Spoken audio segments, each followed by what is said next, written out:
Okay.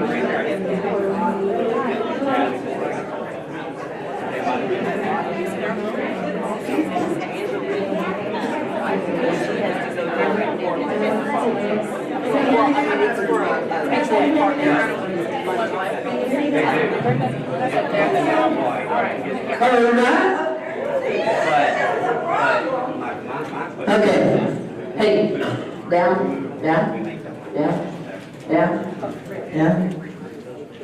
Okay, there we go. Much better, much better, much better. I knew you could hear me now. Not that I'm probably rising or anything. Welcome. I'm Joanne Nichols. I am the Assistant Director over Facilities and Construction here at Choice Partners. And it's my great pleasure to get to welcome you here. I'm going to take care of a couple of things first. The restrooms are either to the left or to the right.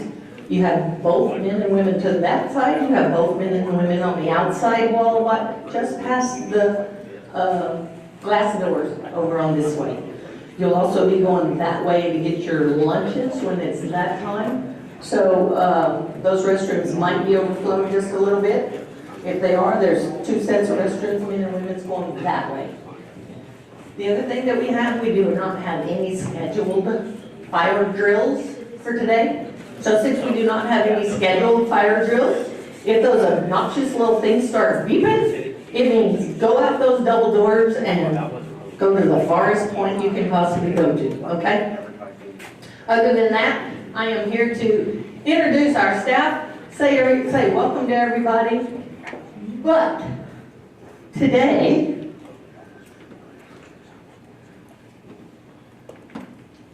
I believe everybody is aware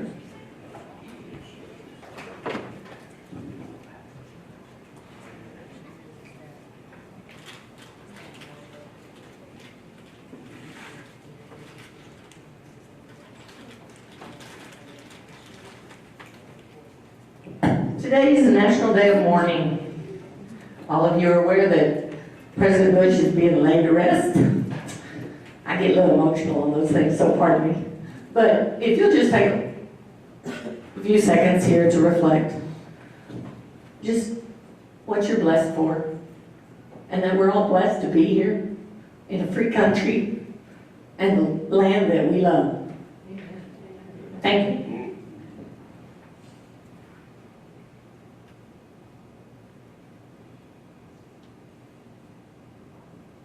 Okay. Thank you, thank you, thank you. This is a little picture I took of my leg the other day. They told me President Bush had passed, so I said, oh my gosh, I gotta put my flag at half mast. So I did. So I gave it to y'all. Okay, we're gonna introduce our crazy little staff here. We have lots of people that they will all be standing at the back. I didn't want you to have to crook your neck, so we're gonna go through this pretty quick and introduce everyone that's here. So we took a nice little balanced photo. Our first one is Tricia Jensen. She's the other assistant director. She's over the food side. She has 2 people under her. You've got Laura Spree.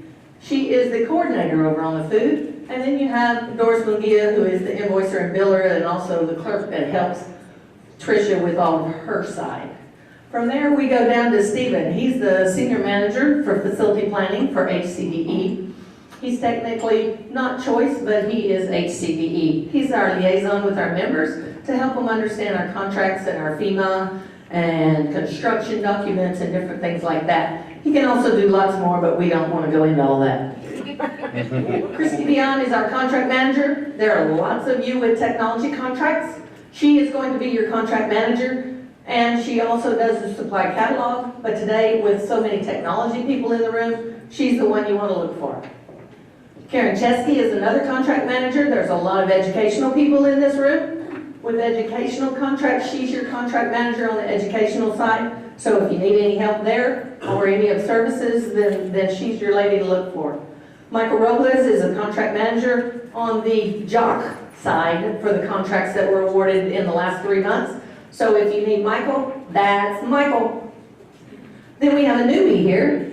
Monique, this is her second vendor orientation, so don't let her fool you that she's new, because this is actually her second one. She's a contract manager. She's also going to be helping out on the job side and the facility services side. Next, we have Mary Causey. She's the one that's going to make sure of contract compliance. So if any of you have any members that want pricing verified, contract compliance verified on jobs with line item estimates, she's the lady to go to. Cora Day, her picture is unavailable at the time, but she is standing at the back of the room in a black jacket, waving at you. Then we have Jan Arnold. She's our client services manager. She takes care of all our billers and the billing people and all the questions and all the members and new members and all that kind of stuff for us. So she's always there to help. Arleta Kyles is a contract specialist. She's working over with invoicing with a lot of your technology and educational contracts. We also have Kay Borish doing the same thing that Arleta does, just a little bit different contracts. The lady that you see as you walk into our suite is Yvonne Johnson. She actually goes by the name of Faye as her birth name, but we call her Yvonne. Then we have Cassandra Citizen. She's the one that's helping control a whole bunch of our emails. And then we have Janet Walks. It's going to be your marketing liaison or membership manager for Choice Partners. So, leading this crazy crew is Mr. Jeff Drury, and I will present him now. He leads us. Are we crazy?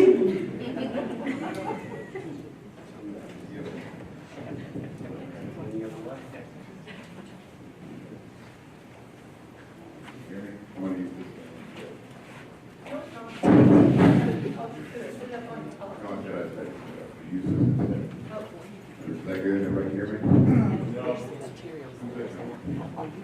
Morning, everybody. All right, well, welcome. Joanne gave a nice welcome, and we're glad that you're here.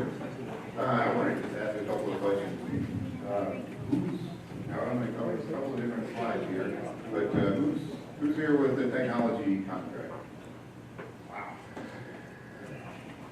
Oh, yeah. We didn't say silence your phones. Somebody didn't do that?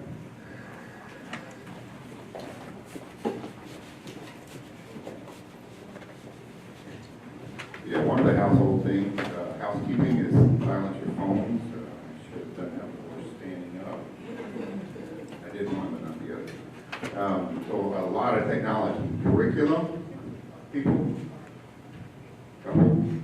There were a couple more than that. Education. Education slash curriculum. Education. Okay, a couple more. And if everybody listened, I'm going to say who is a contractor or jock, and it should be everybody on this side of the room, correct? I'll speak a little slower when I come. No, I'm just kidding. So okay, so we did. Okay, so we got the directions kind of right. Because at the end of our joint session, we're going to section off this area. Stephen's going to talk about one thing, and then other parts over here. Okay. How many people have ever been on a co-op or really know what a co-op is? Oh wow, okay. A number of people. How many people that don't be shy have no idea what a co-op is? Just signed up and you're hoping it's going to help increase your business and do some things. Okay. Nobody wants to be honest, huh? Okay, just a couple. Job is job order contracting. It is it's a method of purchasing either construction or maintenance type projects without going through the whole long extended. That's a lot better. Yeah, sorry. Whole long extended process. That's loud.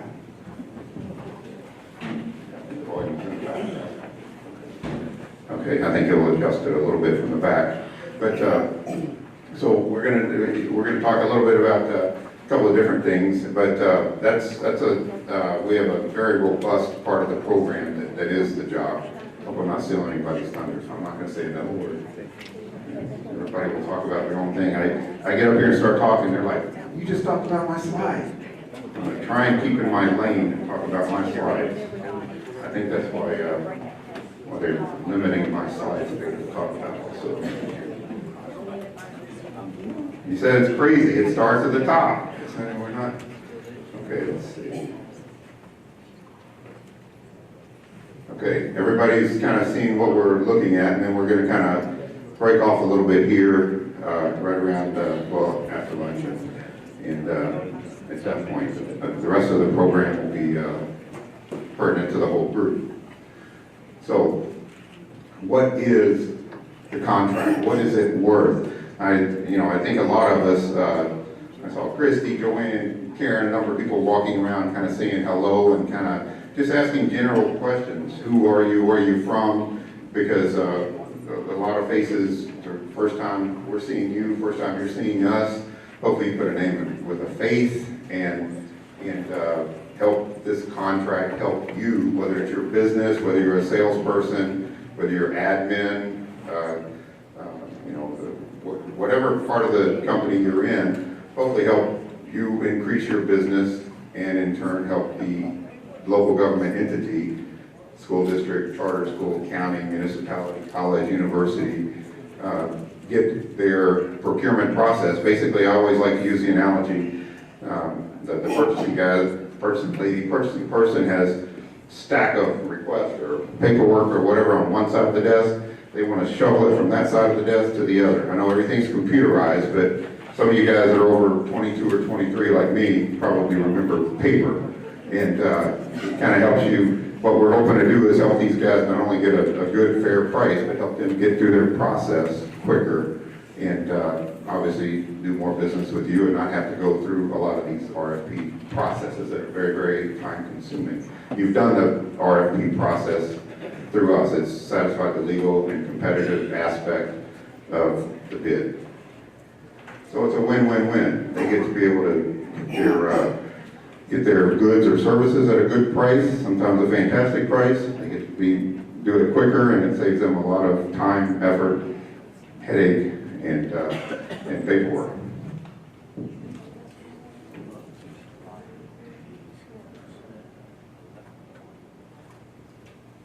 All right, so who is HCDE? The next slide will kind of show you a little graphic on kind of who HCDE is. But HCDE, you'll hear a lot of us talk about that. We are a governmental entity.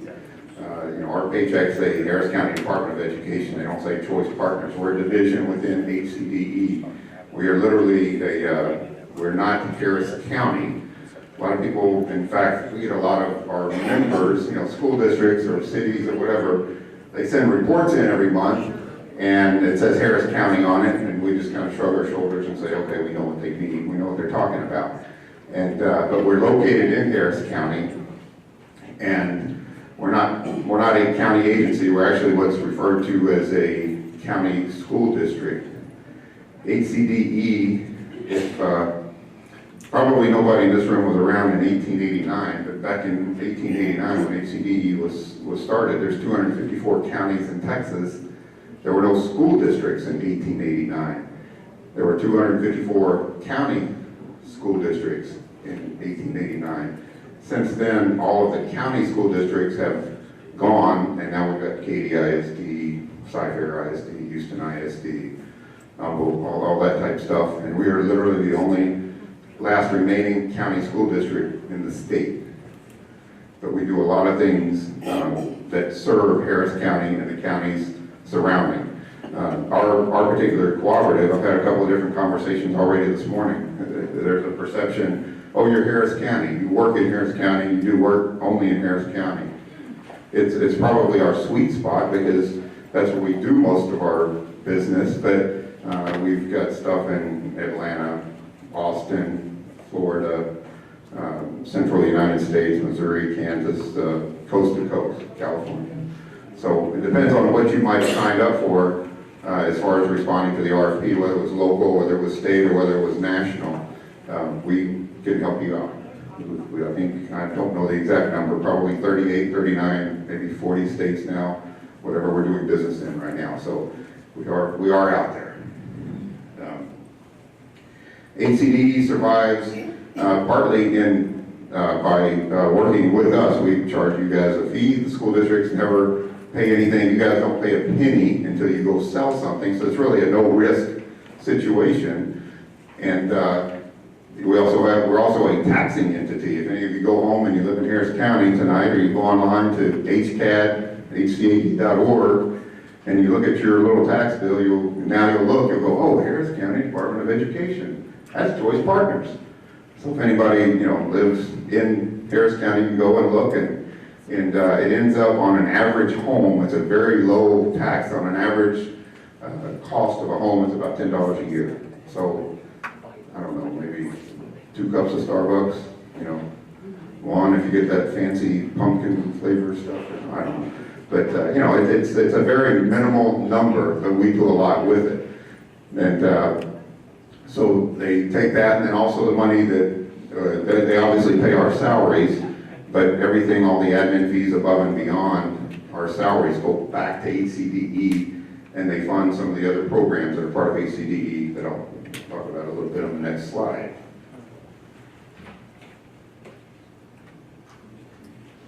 This is kind of, it's kind of a nice little graphic of who HCDE is kind of this whole house, if you will. Choice Partners is a little division right here. This is us, this is why we're here, this is what we do. HCDE is a much larger entity, and they've got actually all these, this is kind of size appropriate also. These are big pieces of HCDE, and we're just one of the little bricks here, but we're pretty forceful little brick, but we've got Head Start programs, after school programs, we call that the CASE. They do EcoBot challenges. They're taking middle school and elementary school kids and teaching them how to a lot of STEM-oriented program robots, and they just started drones this year for a lot of kids. They have competition and training and things like that. That's really neat. Therapy services. We supply a number of the therapists from HCDE through kind of help with taxing and help with Choice Partners and other things at a below market value for a lot of the school districts around HISD, Cy-Fair, Katy, all the big ones. And probably over half of the therapists operating in Harris County at a school district were supplied by HCDE, diagnosticians and things like that. We have special schools for either adjudicated or emotionally unstable or physically challenged kids. We have adult ed. We have a lot of training of teachers and things like that. Bring them in. Have a lot of job place training. I don't even know, like welding and some of the metalworking classes and things to give people a chance to go out and get jobs and become productive members of society. So after you pay our enormously large $1 million salaries, the money goes back to help a lot of these programs. It's kind of it's a neat thing, and we're proud of what they do. So this will be my last slide. Sorry, go ahead, Joanne. I don't want to embarrass anybody, but there's a black Dodge Ram running in the parking lot, and no one in it. It's not supposed to be that way. As an FYI. Better go catch it. I know, before caller ID, everybody says they did that when they were a kid. Hey, is your refrigerator running? I guess nobody wants to get up right now. Anyway, thanks, Joanne. Okay, last thing, just okay. I thought I was going to talk a little bit about this slide, but we're going to turn it over to Karen. I'll just preface it that the reason that even a co-op like us exists, or you're even here, is because the government, legislature has imposed, I would call them onerous, but whatever, their laws, government codes, restrictions, mandates, requirements on how they procure your goods and services. That's the only reason that we're existing right here. That's the only reason you're in this room. Otherwise, you'd be out selling something or doing something quasi more productive. Hopefully, this helps you become more productive. Karen's going to talk about some of the background and kind of a little bit of the outline of some of the laws, some of the requirements that do exist, not only in the state of Texas, but across the country for government entities in their procurement process. There's Karen Jeske, contract manager.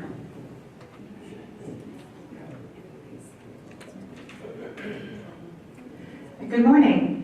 I'm Karen Chesky. I'm a contract manager. I have almost 20 years' experience as a school district purchasing director, so I've seen a lot of the reasons that law exists.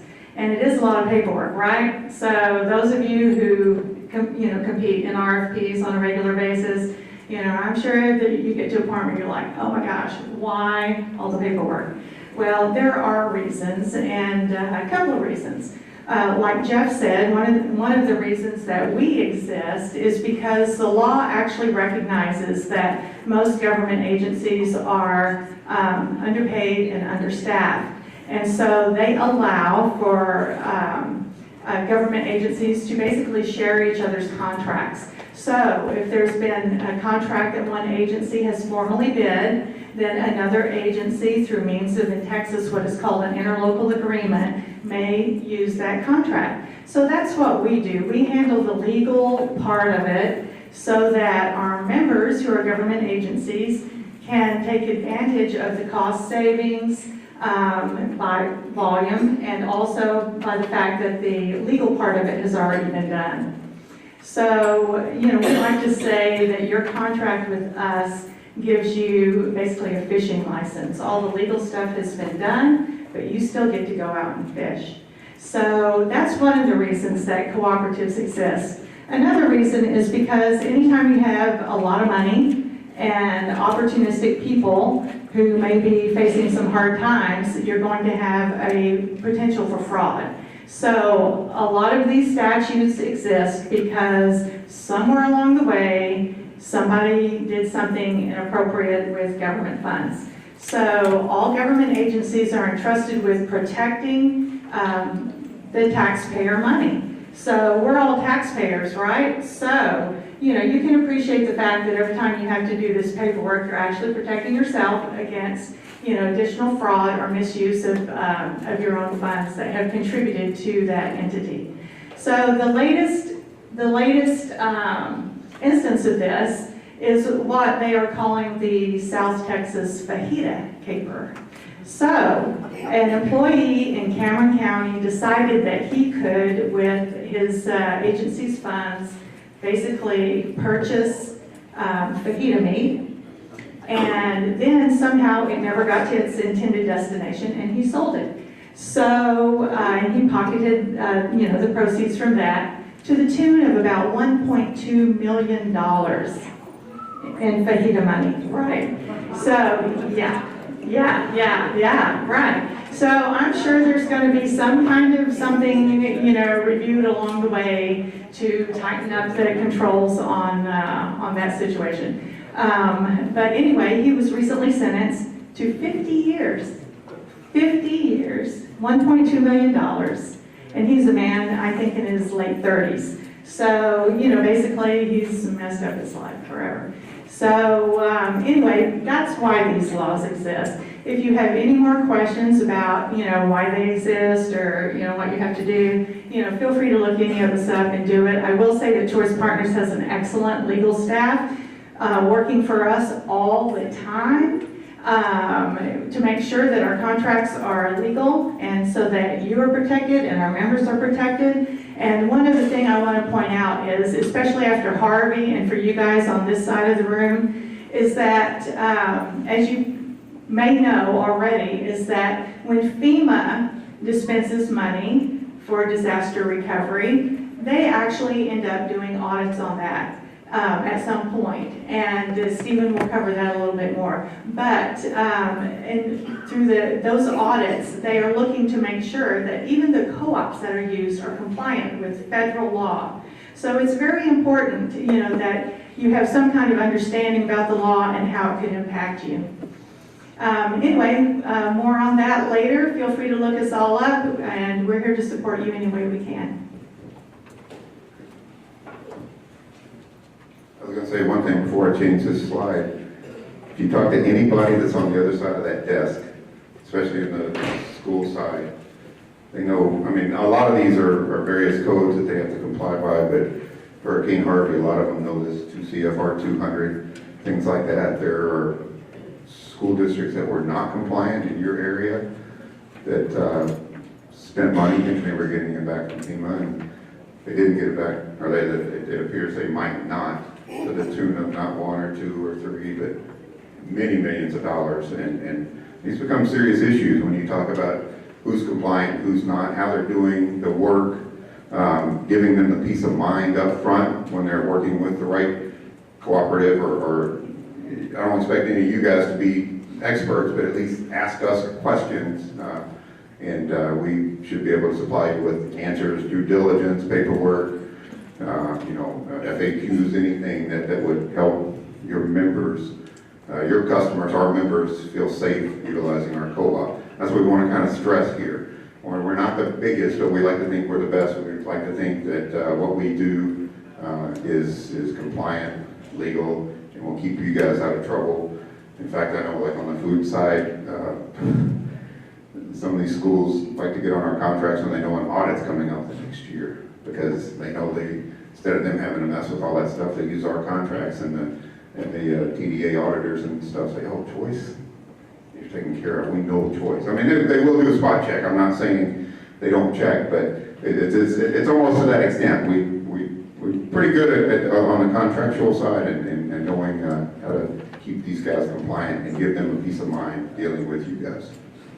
Okay, I think we have Christy coming up next.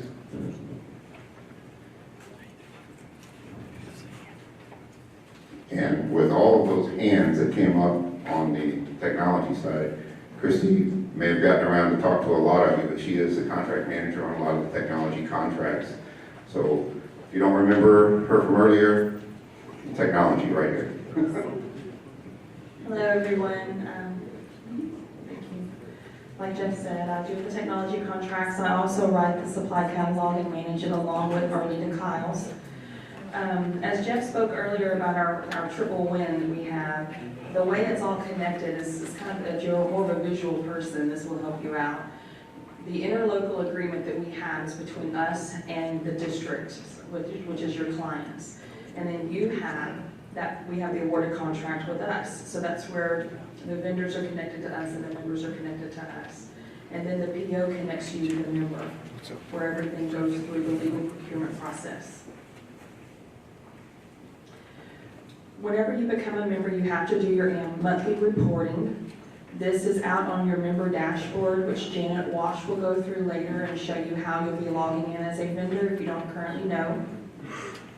There are ways for you to download. There are two different templates. There's one for the facilities, which is your job order contracting, and there's ones for the supplies and the technologies. This is a sample of the ones for the supplies. You'll send those in monthly to supplyreporting@choicepartners.org. And this is a sample of the one for the jocks, and you'll send it into facilities reporting at choicepartners.org.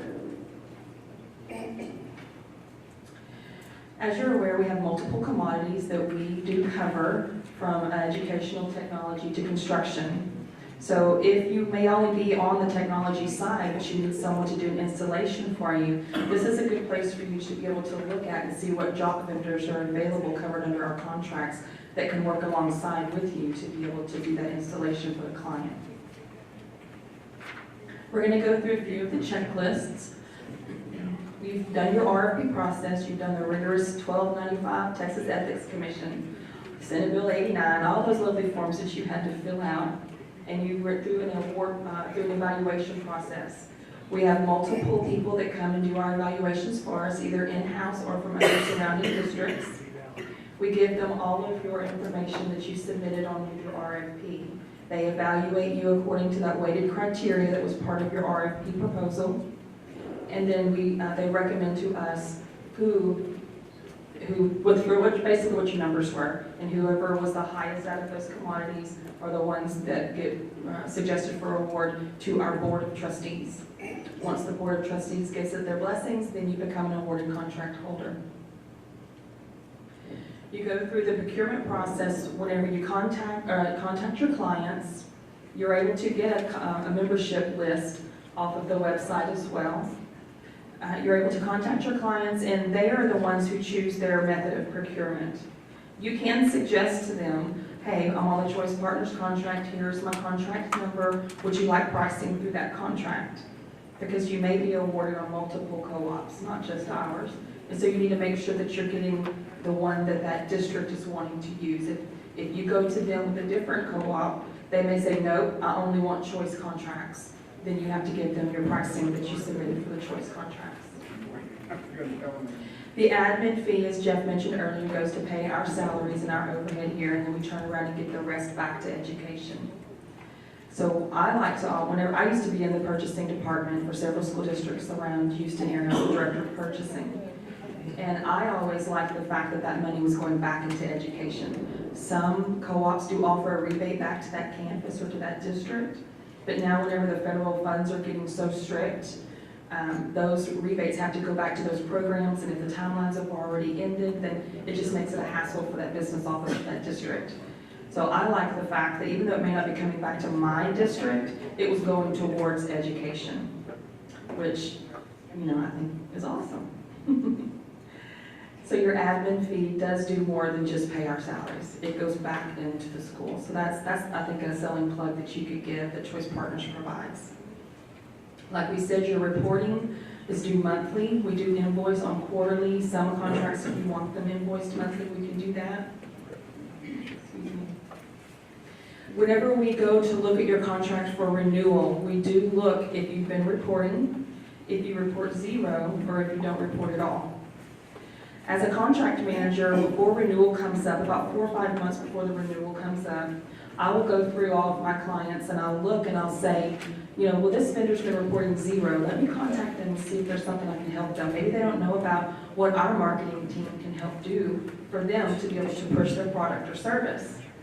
And then I'll look at someone like they submitted one in January and they didn't submit it until June. What's going on? So I'll contact and say, have y'all had a change in staff? Maybe the person doesn't realize now that they have to send in these reports monthly, things like that. And then sometimes we get a zero report from a vendor, but we have 20 purchase orders from districts. And so we're looking at it going, well, the district's PO has our number on it, which the vendor would have got a copy of. So why isn't that vendor reporting it?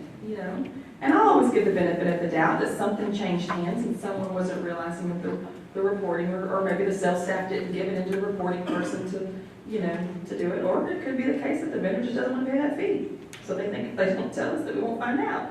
But we do ask our members to send us those POs every time they write a PO using our contracts, just like we ask y'all to send us the reports so we can cross-reference those. So whenever I do go through renewals, we look at that. If you don't report, or you report zero and you have POs, or we invoice you and you don't pay, things like that, it looks poorly on your report card, and you could possibly not be renewed. The majority of our contracts, your first year, we do give a more leniency. I know we have a lot of new technology vendors that are here today. And we do try to really work with y'all, so please keep in contact with your contract managers. Like I said, with the invoicing, we invoice on quarterly. Unless you request it to be monthly, then we can talk about that, and your contract manager can get that scheduled with our accounting team. And that's where I end.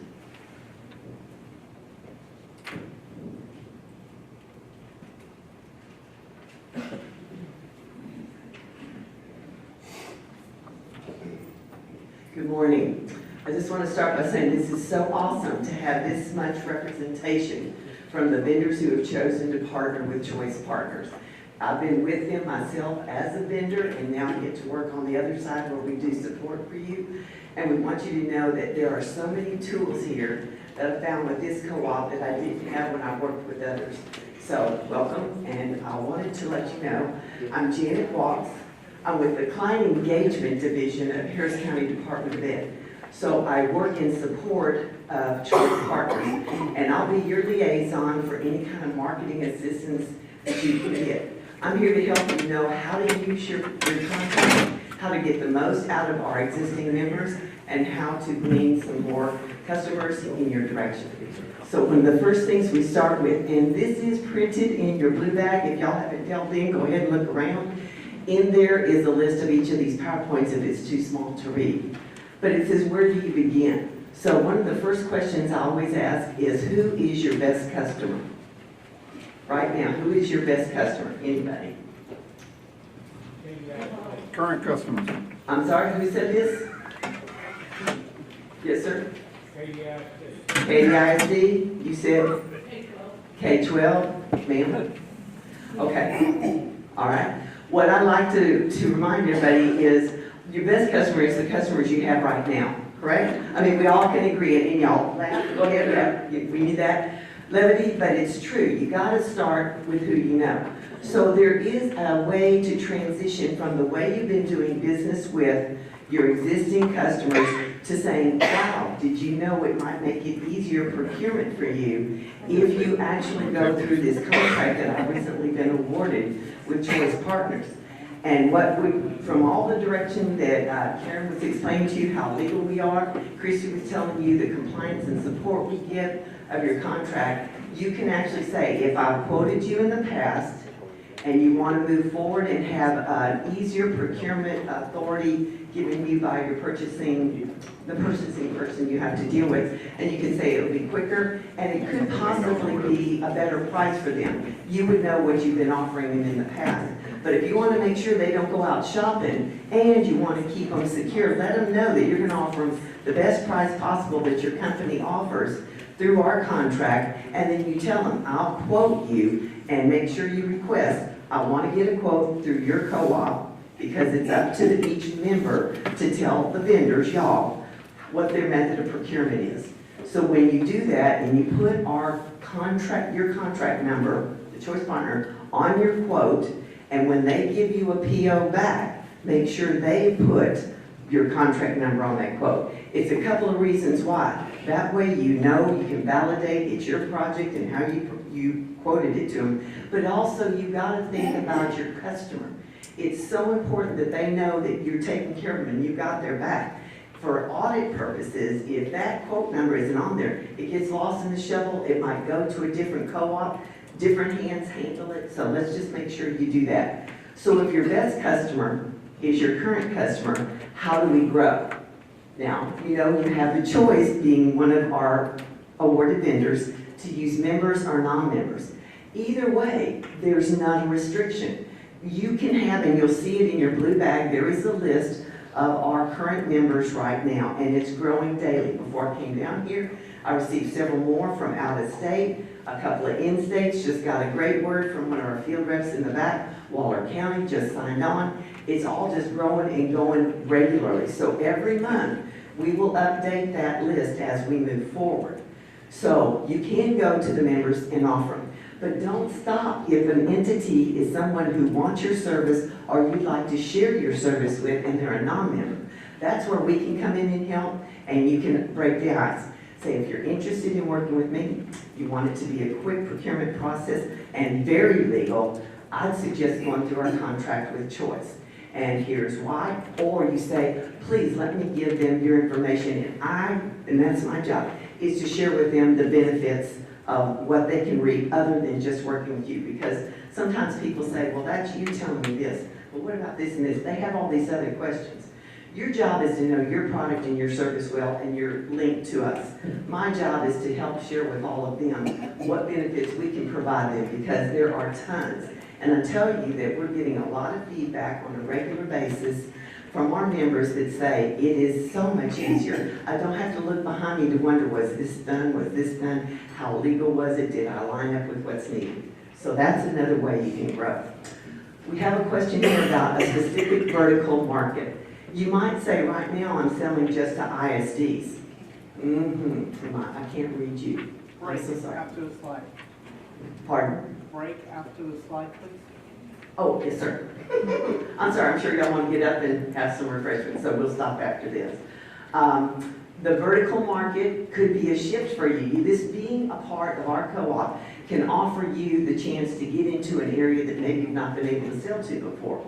Know this, that the only members we can have in our co-op are governmental entities and nonprofits.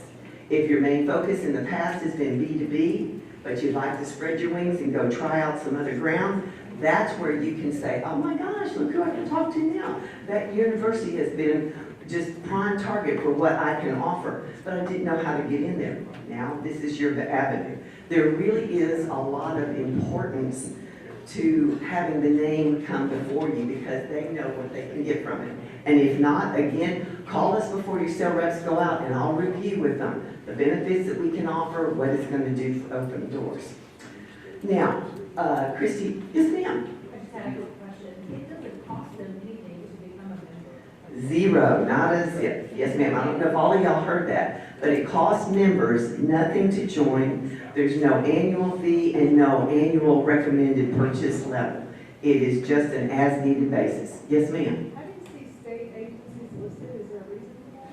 Yes, ma'am. We've been working with that, and I don't want to go into deep detail, but I actually had the Deputy Director of the State of Texas Comptroller's Office. The title was very, very long.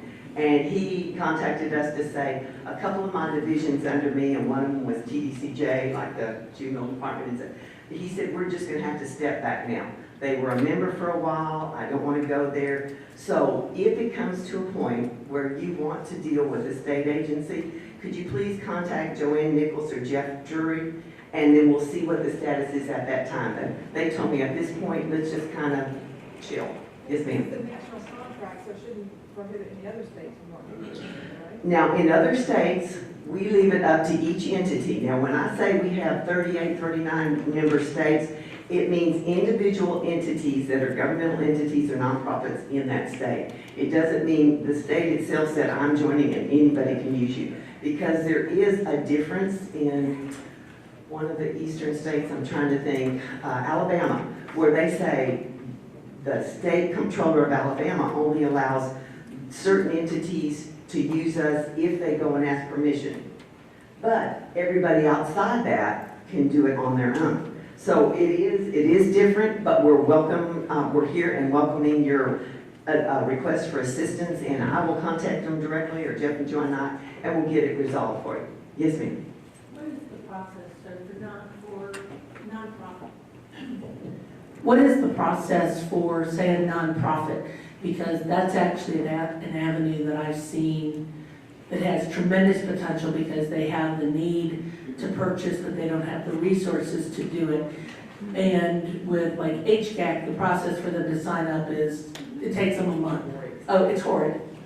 Yes, and there's another example if anybody hasn't worked. There are other co-ops that red tape will say is it just takes so much time. Even the state agencies like TexMOS and DIR, people are telling me they've changed their ways. And we're not here to discuss others, but just know that there are some that aren't as lean and quick as we can be. Now, for a nonprofit, they don't sign an interlocal. It's called a participation agreement. But that document is already uploaded on our website. So when a member comes to register as a nonprofit, they just select that, and then that's what they fill out and complete. And it still is no charge to them, just like anybody else.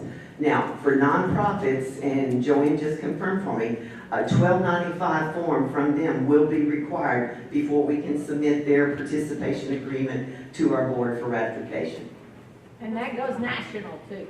Ma'am, That goes national too. you mean any national nonprofit? Well, any state outside the state of Texas, throughout the whole nation, has to do a 1295. Even if they're not nonprofit? Good No. to know. No. What? No. That's what I'm saying, just any nonprofit, no matter what state, has to do 1295. Correct. That's what I thought. And you were saying? What is the timeline? If they submit Okay. it today, is it 2 weeks, 4 weeks, 6 weeks, 8 weeks? Okay, let me tell you, this is another thing that Choice Partners, they listen to the feedback of their members and vendors, and we've changed it since when I was first here, and it is awesome. She asked, what is the timeline? It is so important when you have that interlocal agreement signed that they don't have to sit there and go, okay, I'm twiddling my thumbs and I've got this project, I've got to sell right away, or I've got to get it closed before budget, and we have to wait for the board to ratify. We've changed the language of the interlocal agreement and the participation agreement to reflect in the terms and conditions that by the initial signature, which would be that of the new member, that they can begin utilizing our contracts right away. They are a member immediately. But we have to have a 1295 with all of their nonprofits before any money exchanges between you and the member. Clear? That's so important because they'll be susceptible to audit and fall through the cracks of not being compliant if they exchange money with you prior to having everything in-house that they should. But as long as the 1295 and participation agreement is in-house signed, then before it goes to the board, they can still do business with you. So that's really good. Okay. Are there any other questions before we take a break just on this area? And then there's some other things I can't wait to get into. We have quite a few goodies to share with y'all. Yes, sir. At school district, who has the authority to sign that district up with parking? I'm sorry, you said, does the school district have the Who authority? has the authority? Who, you know, that's very interesting because in my experience and when I've been listening to some of our other field reps come up against when they're presenting, sometimes it actually has to be the superintendent or it has to be the board. Sometimes a purchasing manager actually has. We have varying sizes of school districts in the state of Texas, so there's varying authorities. You can go to one school district and they have 5 people that run the whole district. Then there's others that have layers upon layers. So I'm sorry, I can't give you a succinct answer, but just keep asking until they give you the right person. The very best place to start, I would suggest, would be the purchasing department. They can either shove you up to CFO or to the soup, or they can let you say, oh, come over here, business manager can do that, and I'm ready to rock and roll and use your contract. Any other questions? Okay, let's take a 5-minute, 10-minute, 5-minute break. Y'all go out and take care of things, and then come back and we'll get started again. Go ahead.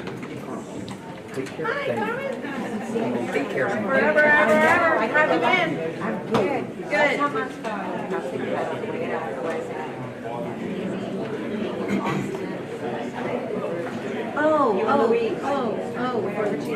For the M&O or. Yeah, exactly. Yeah, for council or something, yeah. That's good. Yeah. Trying to get your vendor number out of over there now. We're working on it. Well, I might have to send you something real quick. Yes. I don't know if I have your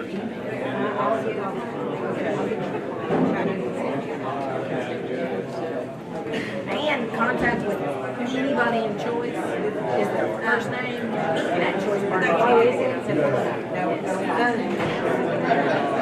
just their first name.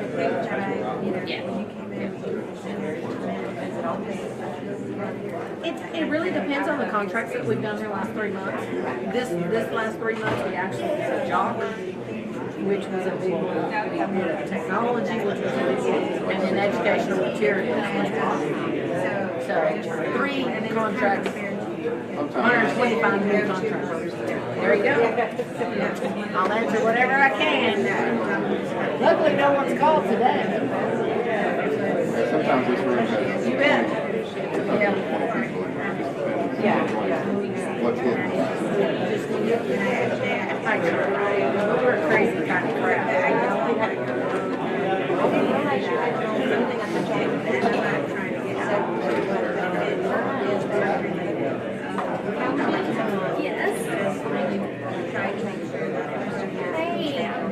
Contract manager.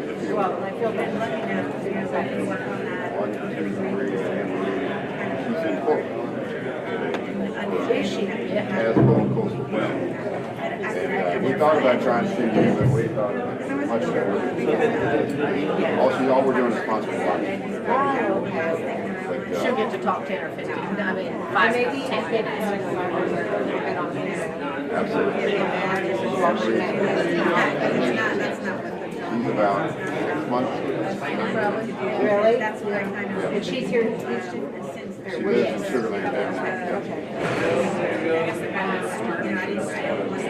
We'll need to sit and chat for a while. Yes, absolutely. We'll get it all done. Yes, ma'am, thank you. Whatever, I don't know what your plans are, stay in contact. Yeah, I'm staying, yeah, right ahead, just closing the car, we're gonna.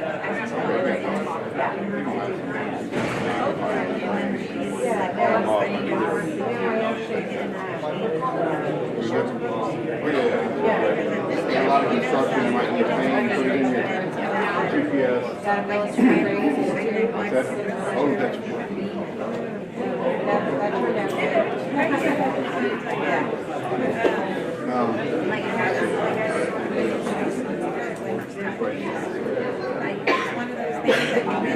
Probably Janet was Yeah. in the field before calls on people she's been out of the valley.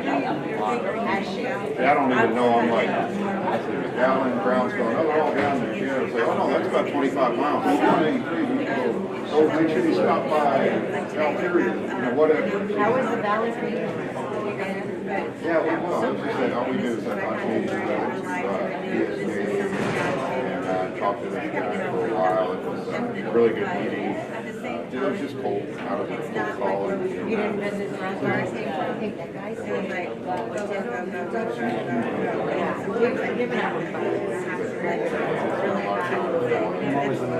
yeah, and I think so you would not say anything. You're excited. I didn't say anything. Get this done, and kind of, maybe for a week, 2 weeks from the holidays, so, maybe do a here and there, we'll figure stuff out. Something, you only get to meet with, something. Something I believe. I know the holidays, a lot of people get to. We probably need to order. Everybody gets golf shorts, long sleeve shirts, all kinds of stuff. You mean choice? 18 or 19 field pregnant out. You got pregnant? Like that's so different.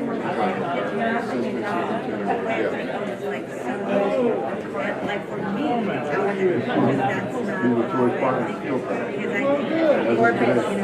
That's important. Today they went to Corpus Christi Moody.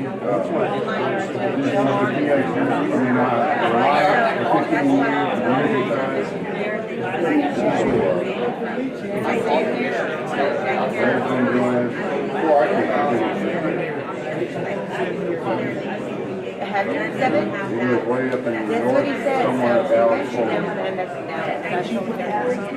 Yeah. She's got a daughter and a son-in-law in Ohio now. It's not just town, but her son's like that. You go back to Granbury. They're Bedford, all that area.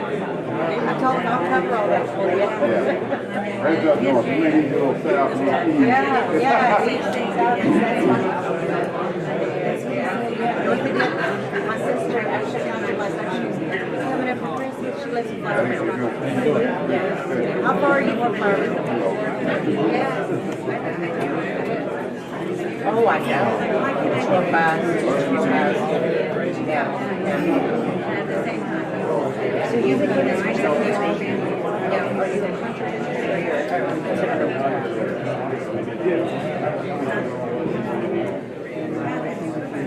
do you? So you started in your work? So they knew you were like, you're right to your kids. What did you want today?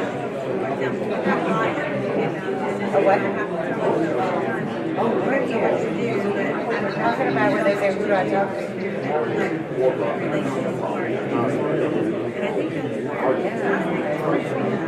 Did you? Oh, no.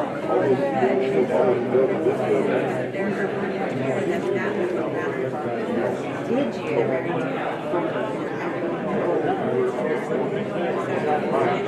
Did you?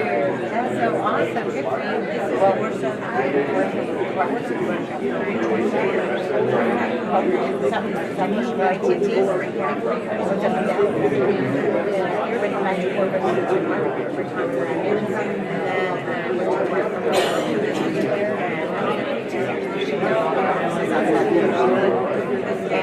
but I used to do with all the school districts and counties, and that was always my way in to sell my product, you know. Or the RFP process.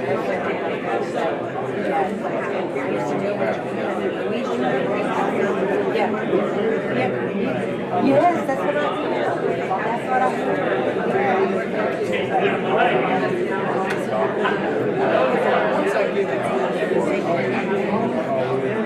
Yeah. Yeah, but I told him what time, you know,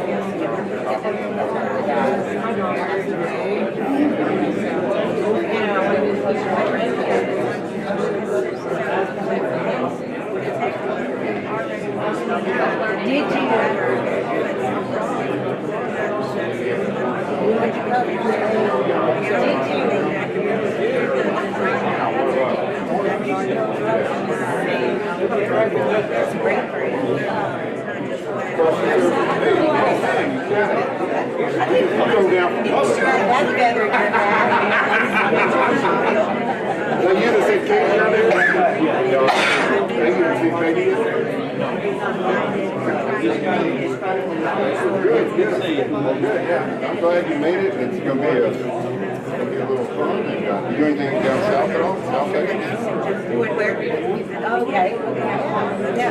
Just in case, but I wanted y'all to talk, we've got to stay on top of this and get back to that Deputy Director of Public Accounts, because he has 90% of all the state schools, and what you call it, nothing where they hospitals, but it was the state schools and places assisted living.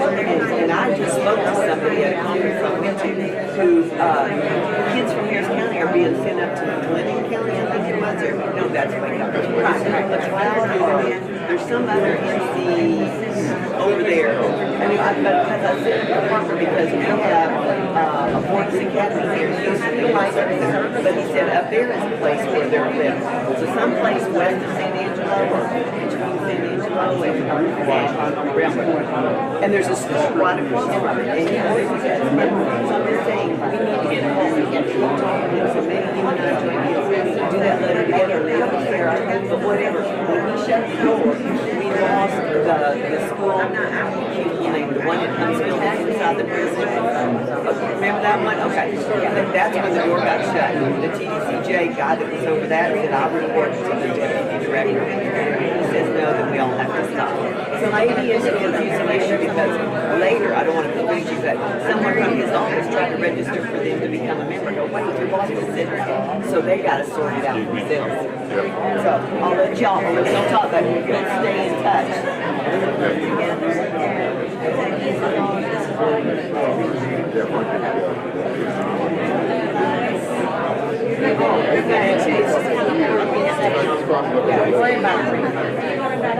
Yeah, I think it's and this is just the first half, and then after lunch I have a have attention.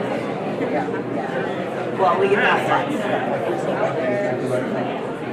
Oh, did you? Because he's trying to print it right now. And what he printed was what we said yesterday before we realized. Did you tell her about the change? The seal guidelines? Yeah, if you send it to Michael, and if, I don't know if he's going to try and print it or not. And that's what I was waiting to see. I started printing, so what you're learning on the garage, the first one until I said, wait a minute, it's just and had the wrong CYA, whatever. I'm way to go there, but really, I just appreciate all the hands on deck. So let me find out if Michael will send it to me. Upstairs, it's not.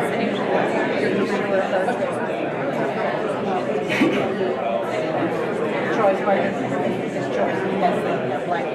So are you upstairs?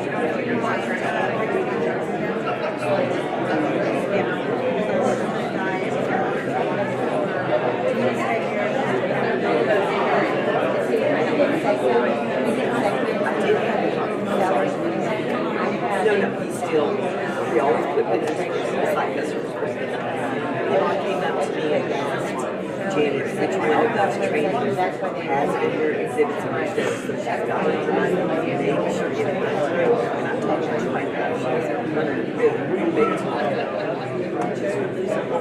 But it was there. Good job, but more important to me because I copied you. I sent it on the dates and I copied you and I copied Karen. They want you, the contract manager over those projects. So if you ever have a problem, you can always go to Karen and she can check for you as well.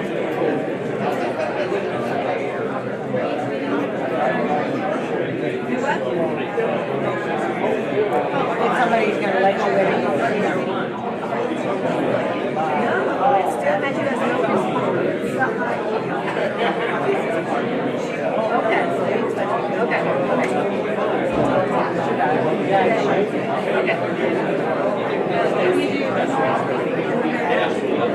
Oh, okay. Yeah, because mine is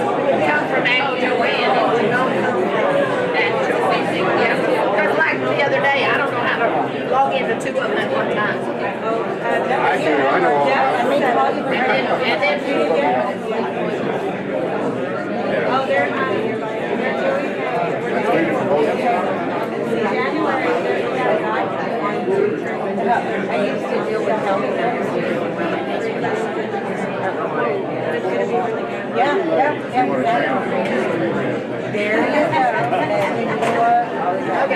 like, get the hell out of here. Janet, back up again.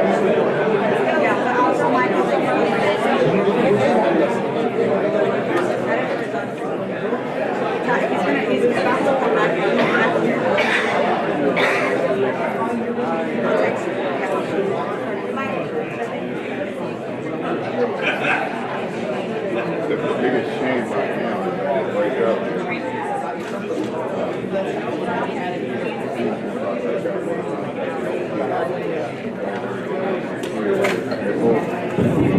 Good morning. We're ready to start again. We have a lot to cover, so if everybody can come in and find your seats. There's something I want to do right away. It's extremely important, and I'm not sure who else might cover this, but before you leave today, it's imperative that everybody here know who their contract manager is. I was under the impression there were going to be 2 vendors that were from the food contracts, which would be Tricia. Everybody else might be Karen, Monique, Joanne, Christy, but please do not leave here today before you know who your contract manager is. They are your focal point and tied to us. So Christy's back there. You want to wave your hand again, Christy, so everybody remembers. I don't know if Karen is sitting down someplace. And Joanne, your contract manager, y'all know her. But anybody, we have Monique and Michael's back there in the red shirt. Just please, please, that's very important. So now what we're going to go to, I've had a couple of questions during the break, and I think we're going to address most of them. And if you have anything else during lunch, we can do that. But there's something that you can do. One of the questions was, well, how do I get to market you? How do I know who's already a member? What's going on? This is how you know. In your blue bag is a list of our current members who've either executed the interlocal or didn't need to, but they are a member. You know when you contact any one of them that you can start talking about your contract. But if you want to do a marketing campaign to any of our members, instead of trying to go look each one of those up, know that we have a database with all of them and their contact information. So there's a couple of things as a vendor you need to do to be able to access that database. You don't have it, but we can give it to you. Know your contract manager, just like we said, number 1. Number 2, you email, call, talk to the contract manager and say, I would like to get a member list. And when we provide the list, we can provide an email address for mailing. We can do if you want to do snail mail, that kind of address, and there'll be phone numbers. So you'll have any way you want to contact them. But to do that, there's certain things you have to do. The contract manager is going to say, if you're going to do marketing and you want our list, I'm going to go to your website and make sure you have the CP seal. That's the round seal we'll be passing out to you a little later in the event. But have that seal on your website and link it back to Choice Partners. I would say the best thing would be to link it back to your landing page on Choice Partners, and I'll show you what that means. That means you have your own individual mini website within our website. So it takes them directly back to your contact information, what you offer, and when your contract was awarded. So if you do those 2 things, the last thing would be to give to your contract manager that completed form, as well as a copy of the marketing material you're going to do. Even if you're going to do an email, or even if you're going to do a phone call, please give me the script of what it's going to be, and I will tell you what we will do. On our end, we review it, because as knowledgeable as you are of your product, some new vendors do not know how to represent your liaison with Choice or your awarded contract in there, using the wrong terminology, or maybe there's a better way to share what it is your contract. I'm not going to tell you what to say. You know what product, what service you want to highlight. You want to know whether or not you want to talk pricing or just keep it, call me, I'll do it. But I want to make sure that you speak well of Choice in the way that best shows you off. So the contract manager will forward to me the completed form. I'll review with your marketing material. We have staff in our division that can pull that list and get it ready. I'll review it, we'll go back and forth till we get it done, and then we send it off to you and wish you the best of luck. Now, does that sound like a nice way? I mean, now think about it. You're not paying an ad agency. You're not even having to, you might have somebody on staff that can do your marketing and can do the flyer, but if you need a bit of assistance to review the flyer or to add our seal to it, because those are some of the things we would like to see on there, is your contract number and the CP seal on your marketing material. And if it's a phone conversation, we'll talk about how you can relate to that. But those are things that we can work together. It costs your company nothing, and this is high-powered marketing. Yes, ma'am? We're obviously not gonna send a single thing to them, it's gonna be over the course of the contract anyway. But you say you wanna review every single thing you send to these folks? If it concerns, her question is, I don't know if y'all can hear, she wanted to know if in the course of the contract lifetime with Choice, does Choice need to review everything that they market to people? If you're marketing to our members with our member list, yes ma'am, I would like to see everything. But you might do marketing on your own because again, we don't do B2B and we can only do governmental entities and nonprofits. And I'll tag that with, we also can have private companies, if they're nonprofit, can be a member. But you have to be very careful in that area. I even stumbled on that when I was a field rep, that there was a company that portrayed itself thinking they were private nonprofit. And then we talked to the COO and he goes, yeah, no, not happening. So just ask. That's all you have to do is just ask. But yes, ma'am, to your question, we would like to see whatever pertains to Choice using our database. Now you can market to everybody else that you'd like, however you'd like. It's just a good safety pack. Okay? And that form is not on our website, but you can get it with your contract manager. So again, that's why I say it's great for you to go there and know your contract manager. So now I want to take you to the website, and I don't know how many of you have had the opportunity to kind of look around. Oh, fiddlesticks, hold on. There we go. So, can I drive with the mouse? Can y'all see? This is what our homepage looks like. Where I'm going to take you first is where you as a vendor can log in. I want you to see your marketing resources that are available. And I'll say this too, if you're here as a sales rep and you're not the administrator, it could be that whoever in your division does cost estimates or does bid responses, that sort of thing, they might have the login. Tell them you'd like to use it or get your own if they'll allow, but use this page that I'm going to show you. It's the vendor dashboard regularly because it could address many of the questions you would have. So you saw that I went from here, vendor login, to this page right here. And I'm not sure if this slide was put in your packet, but it might be. Because where you're going to need to go as new people is right here where it says set up a new account. And that's where you can log in as a vendor and get it. So pardon me just a minute and I'm going to log in and then we're going to get started.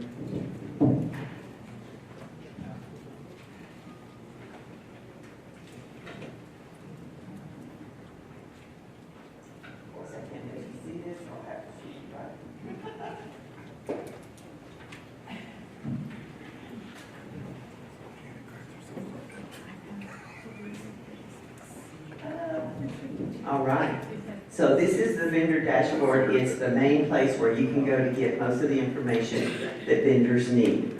The first place I want to take you that's really important is right here, marketing resources, because that's what I'm all about to you. So let's go through that. And on marketing resources, there's my phone number right there. That's my landline. You can leave me a message or reach me and we can discuss right away anything that I might be able to help you with. But when you come down here, some of you might not be familiar of working with school districts, and since we were first initiated to support school districts, when we award your contract, we say, what region do you want? If you say the whole state of Texas, it's easy. If you say national, it's easy. However, there are some of our vendors that are only awarded certain areas of Texas, and you're like, well, how do I know what that is? What I call East Texas, y'all might call way over in Beaumont, right? I mean, way over in Louisiana, but let's not go that far. Just click on this map, that link right there, it said ESC map. Scroll to the bottom, and this is a map of how the Texas Education Agency divided the state of Texas into 20 regions for education purposes. And we just continue to use that so we can help our vendors know what areas they want, and that's what's awarded. So right here is number 4, that's us in Harris County. 5 is Beaumont, 6 is up, Conroe, Montgomery, Woodlands, and this is Austin, 20 is San Antonio, and you can see how the rest just pans out. I just want you to realize, when I show you your own landing page, that these numbers might be on there as a region that you're awarded to work in as opposed to the whole state. Each contract's different, and we'll work on it that way. Okay, so let me go back up here. I'm going through this a little quickly, but that's okay, it's all there. If you have questions later, again, our phone numbers are available to help you. We have a link right here that's tips to market to governmental entities. Some people might not have ever done that before, and that's why I said we've opened the door for you there, so you can go there as well. But this is the link after that I wanted to show you. This is the link that prints, or what you have printed in your blue bag right now, and it says cooperative member list. And you see where the date is right there? That's because we haven't had our December board meeting. When December comes, we're gonna update this list and we'll print new lists, but y'all aren't gonna be running into our office every month to pick them up. It's all online. So you can go right there, and that's your quick reference. If you have 10 or more field reps out there and you wanna get the information in their hands immediately, let them get a vendor login so they can come access this instead of calling y'all all the time going, well, I'm here in the city, I see this opportunity, how do I come at them as a non-member or a member? We put it right in your hands, okay? Excuse me. Quick reference, and then list of our vendor contracts. Now, I'm going to show you this. On that same paragraph, here it says a list of y'all. Now look and see, this is what the members are going to see. They see this, and it's online too. So it's going to be awarded in the month that it is. You see that right there. And we do use the term awarded for you guys. It is a higher level than approved. And when I go out as a field rep, and all our other field reps do the same thing, we let our members know that y'all didn't just respond to an RP, give us a check, and you got marked approved. We've had some others that do that. That's not the way Choice moves.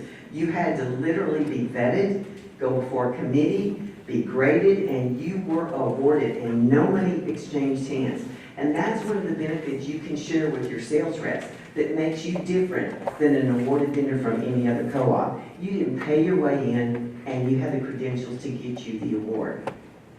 So they're going to see this list. Every title that you see in maroon is a subcategory of the types of contracts that we offer. They are marked with an asterisk if they're a hub or minority and women-owned business, and you can see that right here. And what we did is we have them all blended together, all 4 categories except for food. And food, because it's run differently, it has some different parameters, we just put all of the food contracts and food equipment on the last page. So if you go into a member's office and they pull out this sheet and you want to find yourself, just know what subcategory you're in. Like, oh, we have a lot of JOC and IDIQ vendors today. Good, that's your contract there. Educational is here today. You can see your listings here.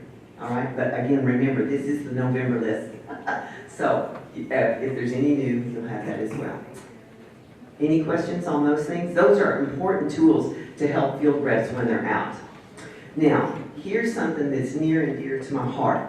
And Don or Fred, if you would look where my paper is there beside me, if you'll bring me those 2 leader choices that I have. There is another way that we can do major advertising for you, and I want y'all to take advantage of that. Let's see if I can go home. Thank you, ma'am. Watch this screen as it scrolls across, and there's going to be a vendor right there. Y'all see that? Where's the smart mouth? That is a food vendor that came to me and said, I've got some information, maybe we could think about this. I had to sit down with their contract manager, and myself. We reviewed what they've done for us, how many members they've worked with, and determined that we could actually write an expose on them. It's a featured article. We'll get pictures. I'll interview each member. Each vendor has to supply to me, and there's a form for this. 3 different members, 3 different projects. So it cannot be one entity with 3 projects. It's 3 different members. It works really, really well if you do it from different genres. So one would be a school, one would be a county, one would be a city, but it doesn't have to be. And then I have to have a name that I can contact and I interview, not just word of mouth from the vendor. I interview them, I get their permission to give quotes, I get pictures, we write up the article, and then you can see what happens. This scroll that goes across our national website is viewed by anybody and everybody that wants to look us up, even if they're just Googling to find something. That is huge. That would be a major dent in your marketing pocketbook. And this is all part of your contract you get for free.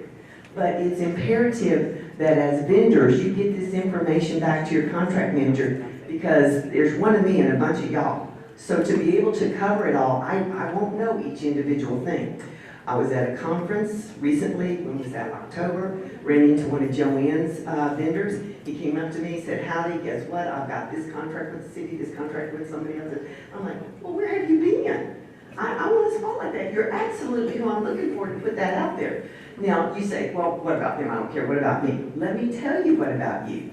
If you see this guy that can do a wonderful job, and that wonderful job dovetails what you do, hey, synergy, y'all connect with each other. Say, next time you go out on a project like that, think about me.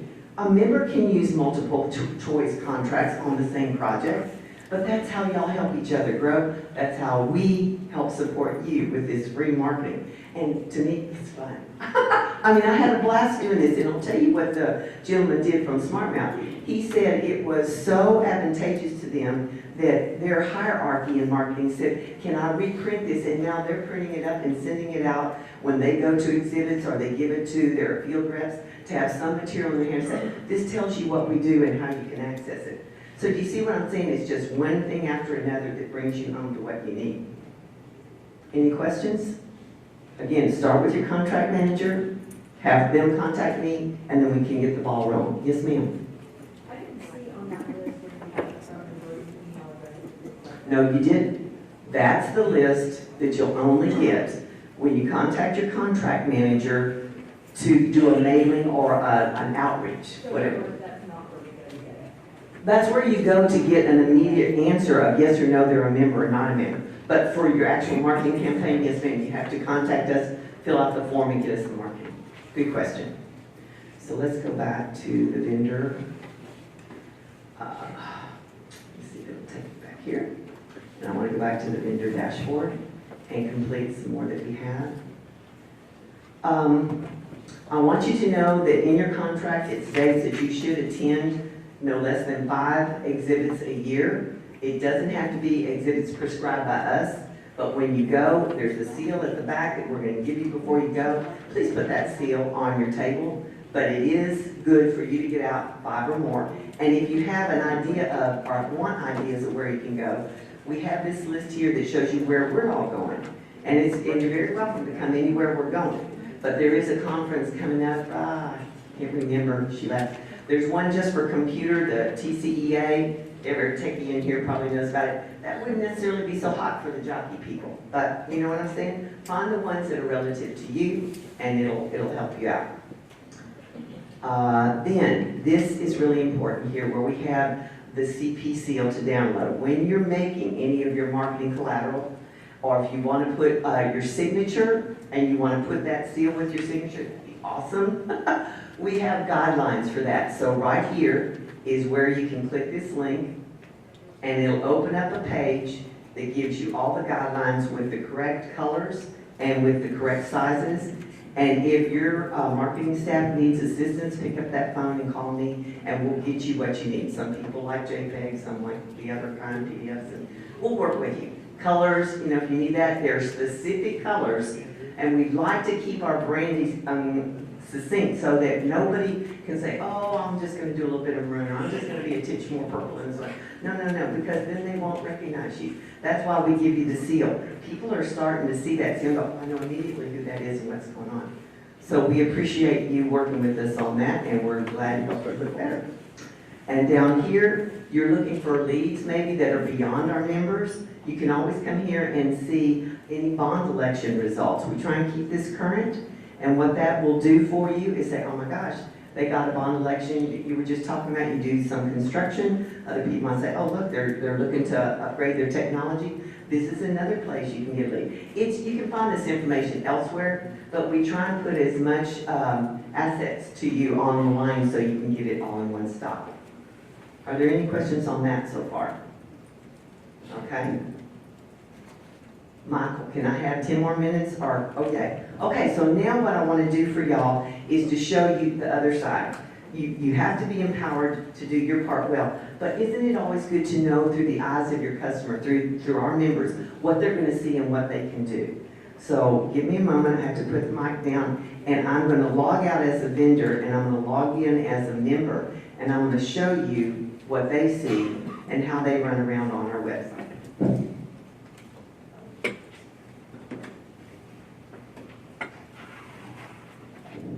And we have our own dashboard. And I say we because I work with them daily. So on this contract list, I think I showed y'all that already on your side, but they can see it too. So every member can go here and say, oh wow, I'm looking for something new. Each month we add new ones, except March, we don't have a board meeting. This is where they're going to go. So you want to be sure that you're listed there. It's always good to check it out yourself. They can come here, and then what I love to show you is you come down here. Darling, I'm going to talk to you, Liam. See this box right here? We're going to get with Michael Robles. This is one of the things. See how she can find out who her contract manager is? Right here. It lists that. But this page, this part down here where it says about this partner, and just here to help you, sweetie. That is extremely important. Y'all have the right to write your own paragraph. If you need assistance, call your contract manager or us. But until you describe yourself well there, we don't want them to gloss over you going, oh, I'm not so sure, it didn't say. No, empower yourself by describing yourself well. But for those that you're going to have to deal with that are purchasing directors or that the buck stops here, do I make a choice? See this due diligence? I'm going to click the download, and that's on every one of our vendors and every contract that has its own landing page. You get a zip file. They're going to open up the zip file, and I'm going to try and do it up. It's hard to do this. I'm going to make it big and see if y'all can see it a little better. Okay. Each one of these categories are what you have to go through. The bid tab, the affidavit, the advertisement, the eval form. They can go there and look and see who responded to the RFP, how you were rated, who was awarded, who else participated. These are really relative to the person that's responsible for signing off on the PO or making the purchase. So we try and help our members feel as comfortable about you as they possibly can. Any questions? Has anybody had a member or a customer ask them something about your contract with our co-op or with another co-op? Just something. We want to be sure that we hear from our vendors and our members what more we might be able to do with our website to make it user-friendly and offer all the information. Okay? Yes, sir. What do you find amongst your members? Choice Partners is a really nice brand, and Harris County Department of Education is a nice brand in terms of the due diligence and the legal. They like to know what's behind it, but what do members generally like to know for the marketing? Better use Choice Partners or better use HCDE. Okay, did everybody hear the question? No. And it's a good question because what he wanted to know, he said that Choice Partners is a great brand. So we're actually, you're saying that, I'm going to go there, we're outstanding in our venue of co-ops, right? And we are, and we try and keep the bar up here. And it's not just because of the competition, it's because we know what's behind us. You even heard, Karen say that our legal staff is awesome and they're on top of it and forthright in trying to do things. He asked, how do you market? Do you market by Choice Partners or do you market by HCDE, which is Harris County Department of Ed? I'm going to say, in conjunction with Jeff Drury, how we've been telling most people, that when you're in the general vicinity of Harris County, that you could say, that is who our sponsoring agency is. To be a legal co-op in the state of Texas, you have to have a sponsoring agency. Ours is a governmental sponsor in Harris County Department of Ed. One of the things I will caution though, and we go through this too, we're working in our marketing division and branding well, that there is a big difference between Harris County government and Harris County Department of Ed. So I do the Nike swoosh. When you're talking to them, I'm Harris County Department of Ed. And the reason is, that helps them divide in their mind. Oh, you mean you're not that county building right around the corner? No ma'am, never been there, not gonna do that. But we are with education, we are reaching out to the community. That's the validation you get with working with Harris County Department of Ed. But now, if you're gonna be up in the Dallas area or down in the valley, they might not really recognize that connection, but they will recognize choice. And you're right in saying, people are starting to hear, we're getting information back from vendors, we're getting information back from current members and prospective members going, I've been hearing about your co-op, I see things that are going up. To this point, and I hope I can say this, Jeff has even shared with us that there are other co-ops trying to copy our contracts because they're to the letter of the law, they work, and they're making people happy. So yeah, you're right, there's a lot of goodness there, and that's how you differentiate. Just one moment. So in their mind, they're thinking Harris County, and then your Harris County Department of Ed, which is an important distinction, and then Choice Partners is a part, as Jeff put it out to us, the Choice Partners is part of that, yeah. Kind of, sort of. I really would just, if they don't ask, oh, you're the county, then don't go there. But if they've kind of got a puzzled look on their face, then definitely make the delineation between we are not a county entity, we're a Department of Education, and let it go at that. Or there's places on our website under the FAQs, lots of things that could answer a question if they need more. And I'll show you that where we have FAQs. Michael, I've got 1 minute or no? 1 minute. If no one else has a question on that, oh, jeepers, I really, this is get a quote. Let me do this, and then there's a few other things, but this is a place where our members can go, and this is what's going to drive business to you. Another thing, without you reaching out or having to do marketing on your own, every contract is listed here under the get a quote. These are all the contract offerings. So if I even click just boxes and packaging, look what comes up, just the one vendor that has that. If I go back and unclick that and do something else, let me do roofing. I can go up here under R and I'll do roofing. And you can see that we have multiple vendors listed there. A member can pick and choose from the vendors they want, or they might just pick one if they know who they want. They'll come to this box. They'll say as a choice partner member, and sometimes they forget to put that, but notice that the email will come from us. They'll put what their project is, what they want, their name, the organization. They have the ability down here in the lower right-hand corner to tell you when they want that product or service in-house. If you can't meet that date, that helps you quote better. Don't fudge, because it's going to come back on, well, this vendor said they could not. I used to be a vendor. I know what it is to earn the trust of our members.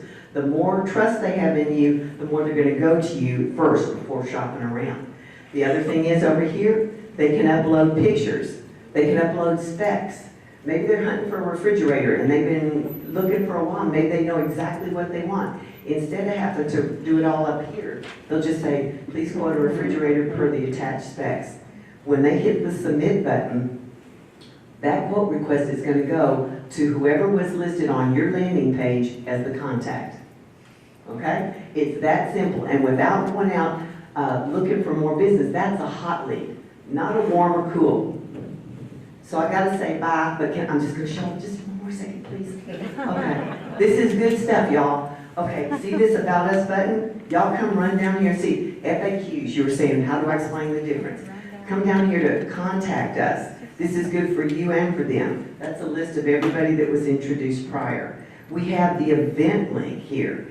And y'all can come here, and when you do a drop down, you can see every place we're going to be. And if y'all want to attend, there will be a link or a registration that you will receive via email where you can come and sign up to register. So all kinds of goodies. I got to say bye. If y'all have any questions, find me at lunch. And thank you very much for your time.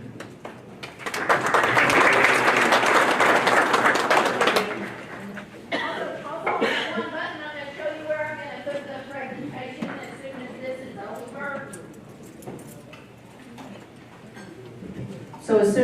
over and everybody goes about their ways. You're gonna be able to go under this About Us. You're gonna be able to go into presentations right here. Whenever you get to presentations, you'll see the one that's gonna say vendor orientation for December the 5th, and then it'll be right there, okay? And it'll have your download for the document you have in your hand. But whenever you click on it, what it'll do is give you, this one doesn't have it, but it will give you, hopefully, I'll be able to do it, is the link to the YouTube that's going on right now, okay? So we've got it available out there for everybody, except it'll be a condensed version, so you don't have these breaks in the middle of it, hopefully. And so if you have any of your sales staff or whatever that needs to go through there, then they can have advantage of it too.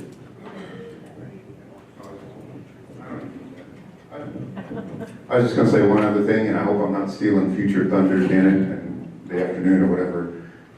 She mentioned a whole lot of tools that we have to help, but you're talking about the vendor seal and going to trade shows and things like that. We're at most of these trade shows y'all go to also with Choice Partners. We're also promoting our awarded vendors.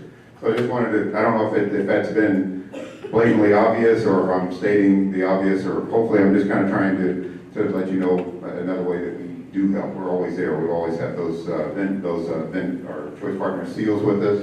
You may have somebody, whether it's me or Fred or Joanne or anybody else, come to your table at a booth and go, hey, you want to put this out? And you're like, oh, I just left mine at home. We always have plenty of those because that's our calling card.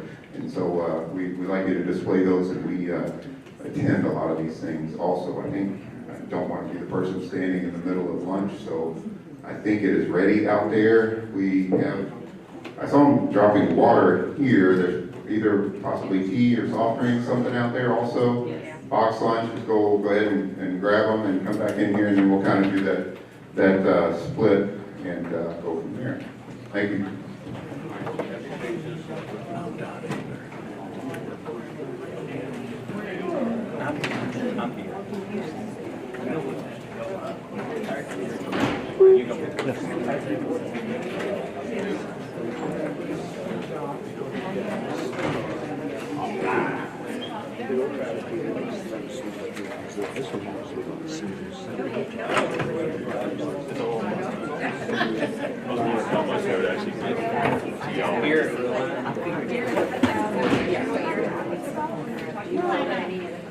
Oh, so what? I used to know all of them because I was and they usually take a lot of traffic involved.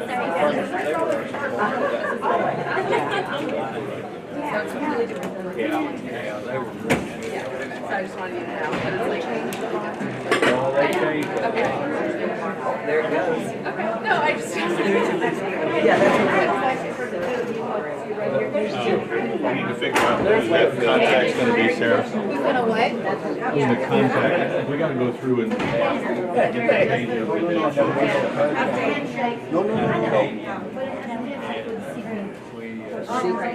ahead. on the sleeve. Yeah, we needed to do this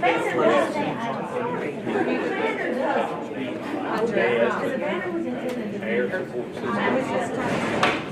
They came out, all four trucks.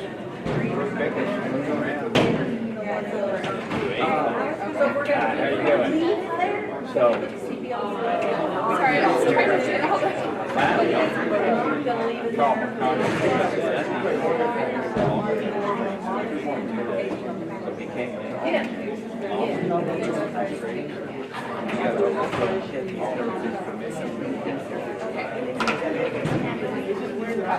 When they came out, yeah, they had 3 trucks.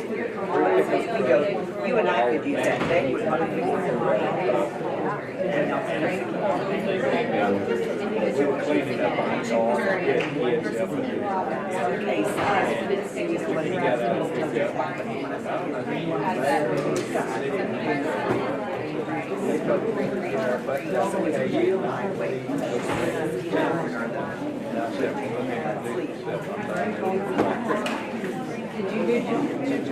Oh, okay, I'm trying to do it. I've turned them into but I enjoy it. So we started with another gentleman.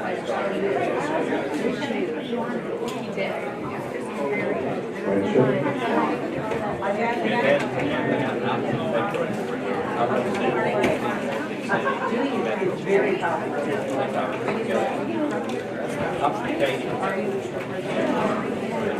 We were right.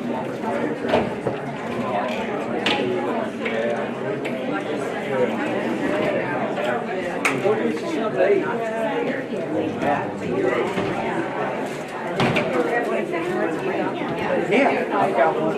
Right. Yeah. You bet. Going behind the closed door?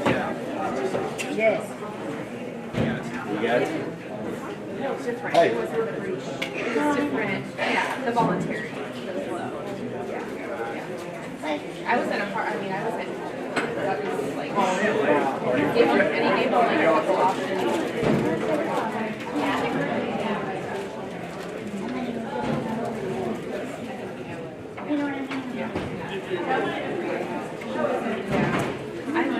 I'm still. And you told me that last time. I know. So this is like helpful. I'm learning the relationships. Like this is kind of a new, you know what I'm saying? Like a new place for. I haven't been involved in a lot of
I just want you to know, I don't know. Yeah, give me that.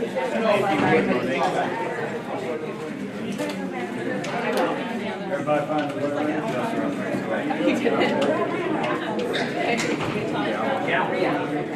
All right? Yeah.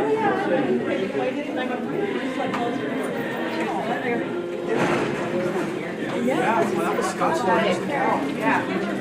I mean, with no notice, I mean. Exactly. I tried to contact her, and then next thing I knew, you told me or something.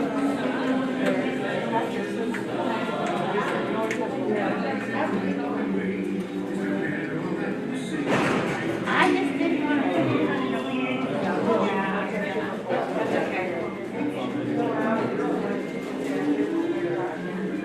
I mean, if you can even.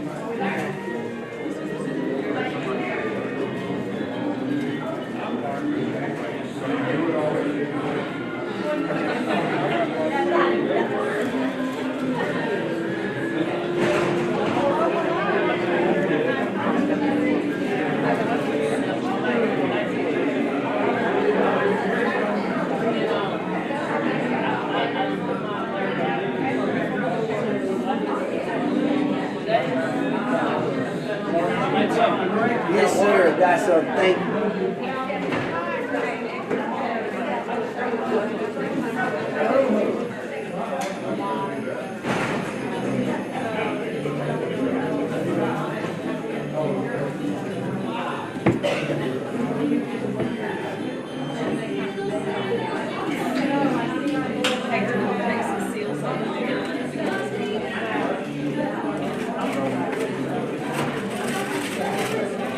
Yeah.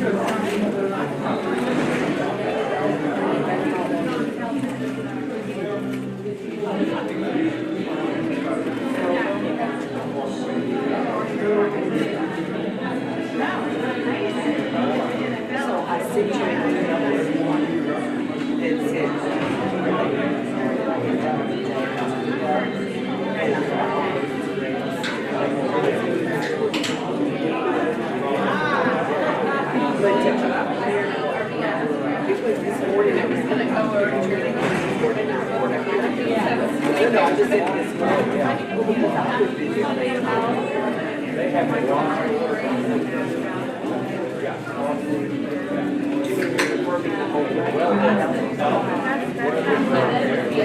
can sit back here. Do you need to sit here?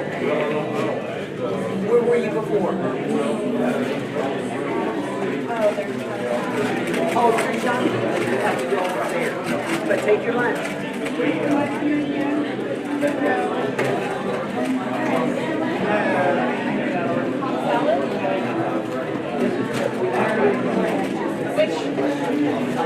Hopefully that remains fine to eat. I don't know the salad on what, but I had lots of like spring nights before I was doing this out on Thanksgiving. And I got it like a couple, I got it a couple of days before the thing.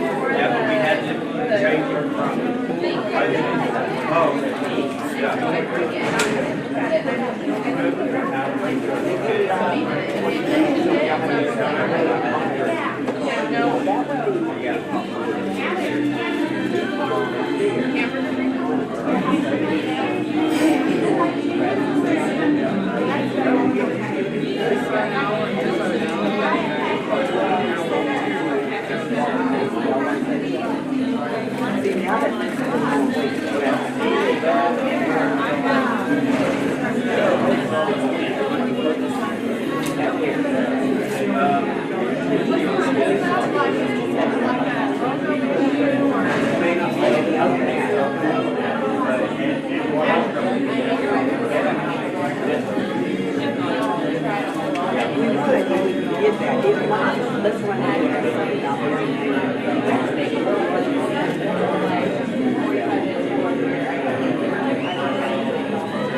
His people told our people where to stay. You can have one. Exactly.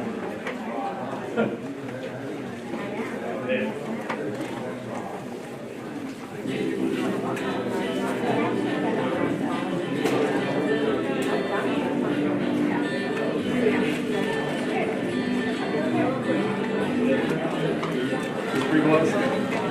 Pre-blessed? Yeah.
And I started to get your room, and I looked at what time, and I couldn't finish your. I sent you an email to ask you what hotel. On me. It's the only one little room. There were only two options. I named all the everything I appreciated. I'm going to film one. And of the two, they were middle of the I want to know, it's low, but I did trust. Yes, sir. Carmen and Wilson. Oh, Carmen! I need a little synopsis of the vendor information, you know, and I just like that curiosity. Reliant, okay, Reliant. Yeah. Say that. Say that was, Reliant. Because you know my contract. And sometimes I did that. You do. Did I mention in Austin? No, it wasn't, yeah, but I'm talking about, there was somebody from Reliant Energy I met at, when it was. It was downtown. TML. And I think that tall, but it was. Yeah, it was at the convention center. Somebody that I talked to. It was me. Oh, yeah. So And it's Louise and Joanne, yes. I'm sure they're here, so me, I might talk to these people. And I went to y'all, yeah, and I brought, yeah. It's crazy, great, because, do you have any dates now? Yeah. Oh, yeah. She's like, what can I say? Yeah, that's right. Okay, so January 23rd is, at SC1. Oh, okay. So, I'm sure they want you to. Absolutely. You said you go to that one? I used to go to Valley West, we had so we'll see how much I go back. Yeah, no, but that was all my territory, and the rate and all that stuff. You still know a lot of people and, like, I Brownsville ISD, Joe Williams. Yeah. Mr. O'Terry. No, I didn't do it. Okay. But I was doing what I did is provide a long report. I didn't want that. Southernmost, southernmost, top. Yes. Yeah. You look up, there's a stream from like, you know, but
really crazy in the valley.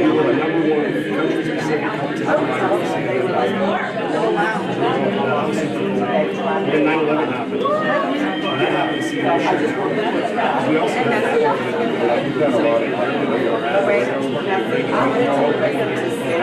but I was told by when they shut down, you guys now make some we no longer but Dr. Kelly came back. So that's what you have to talk to see. We got the open green light. But I was. You had the two big school districts. I know, but I You were was. voting, so you were at that time? But the other thing about You said you were going to.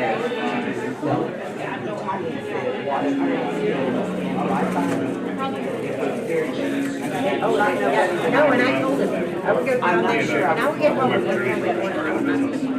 I told my boss that, I said, you know what, I'll love it. 1 o'clock, 2 o'clock in the morning. Well, I will say this, Troy is not going to drive it. You can't go to that one day and go there and go someplace else. Yeah, So, it's very dangerous. purchasing for them, so you have a help you find your location. Yes. And Jesus, more or less than Jesus. Well, Jesus is from Laredo, right? That's just it. We tested it out. And that's what you're trying to get in. So Les told my choir boss, don't put Janet Gilmore in there. Never can do anything. That's steps. We went, AMC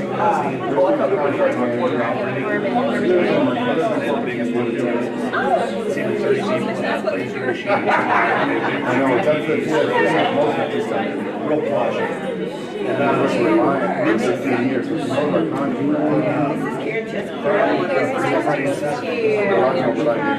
we built a website, and we got on the radio, and it's on the radio, and we charge clients $65. And what it is, you go to all the clubs in downtown. Get down there much? Major clubs, because we've been doing promotions. More than after so much. They get no lights, no waves, no coverage, VIP access, and free drinks, no wristband. They give them party bus. So we hired a couple of college kids to come, come on the bus and say, I don't want to use my escorts, but shower and everything. And they would take pictures. There you go.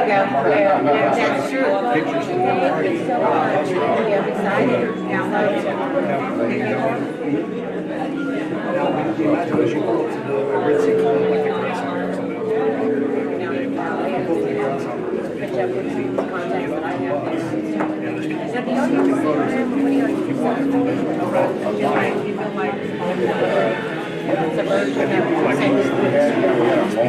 Yeah, it just helps everybody out.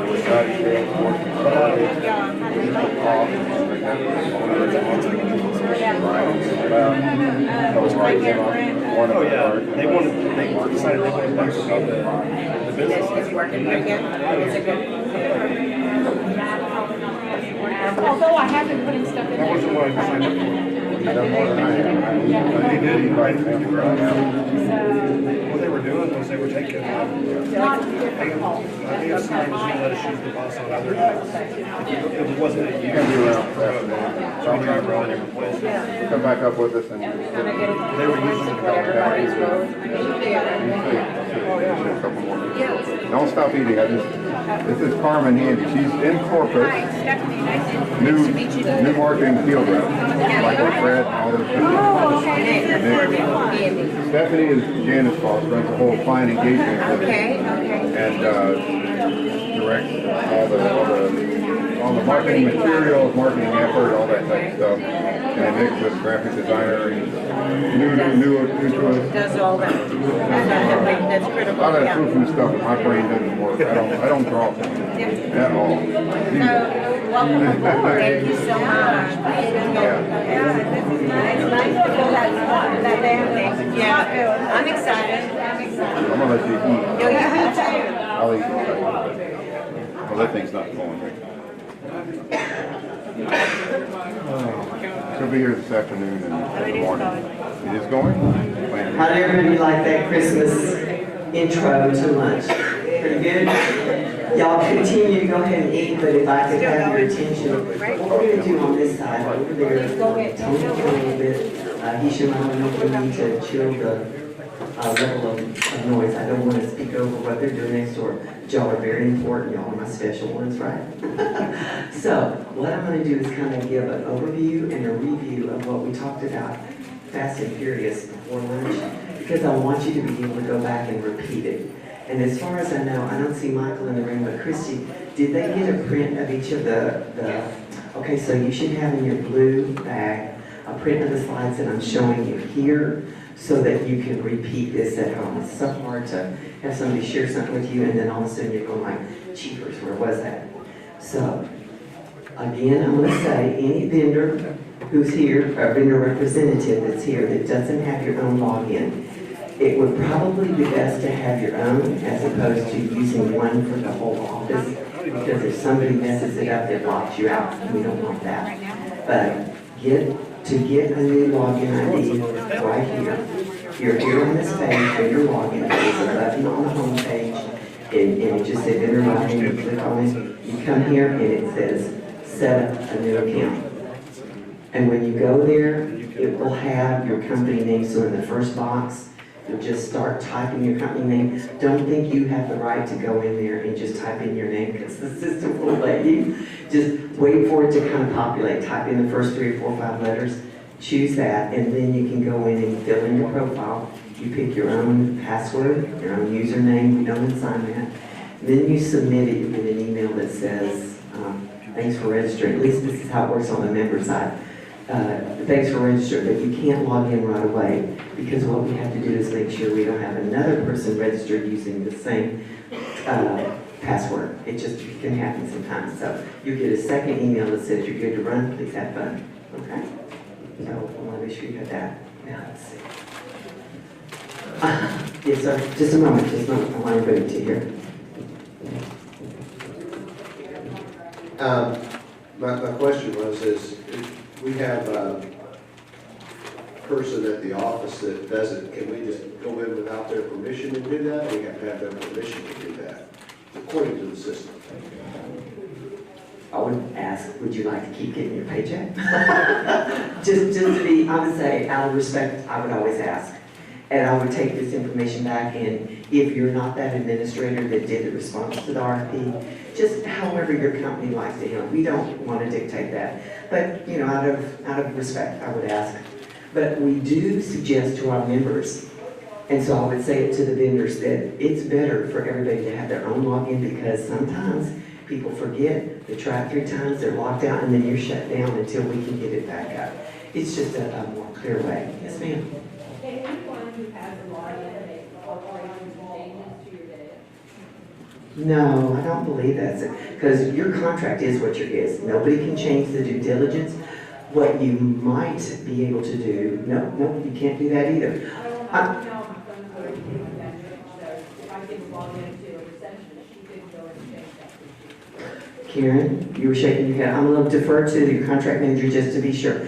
If you didn't hear the question, it was, if I give my login to somebody in my office, can they go in there and change just anything? Right, we could say create a login. Oh. Right, you can create a login for that person, but any material changes have to go through your contract manager. So if you're changing emails, phone numbers, contact names, you know, sales, administrative or marketing positions, all of that you need to send to your contract manager for us to change. So I don't believe there are, other than just registering, that they're allowed to actually alter any information on your landing page. Okay, good. I don't deal with the vendor side as much, so I prefer to defer to them. Yes, ma'am. Would that include the description, that thing I hadn't filled out? Could they make changes to it? Because that sounded like I could make changes now. What we're asking is you to submit what you would like down there, again, to your contract manager. They're the only ones that can upload that information. But it is really relevant to have that current. If indeed you have, I don't know, I should go there, this is for y'all, but once you get started, it's a reward for 1 year with 4-year renewals on most contracts.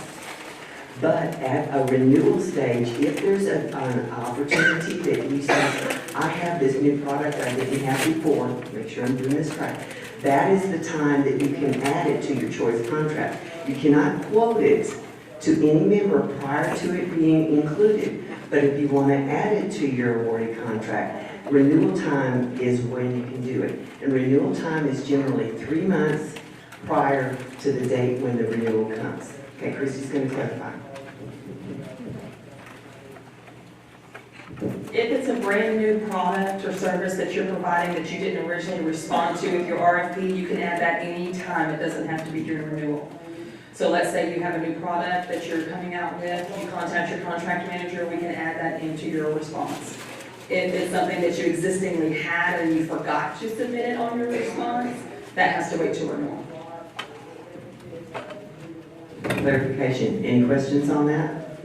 See, this is one thing about choice. We're trying to keep you robust and up to date so that every time your sales rep goes out, they don't misrepresent. You know, we don't want them saying, oh, we can do this and this and this, and it's not covered.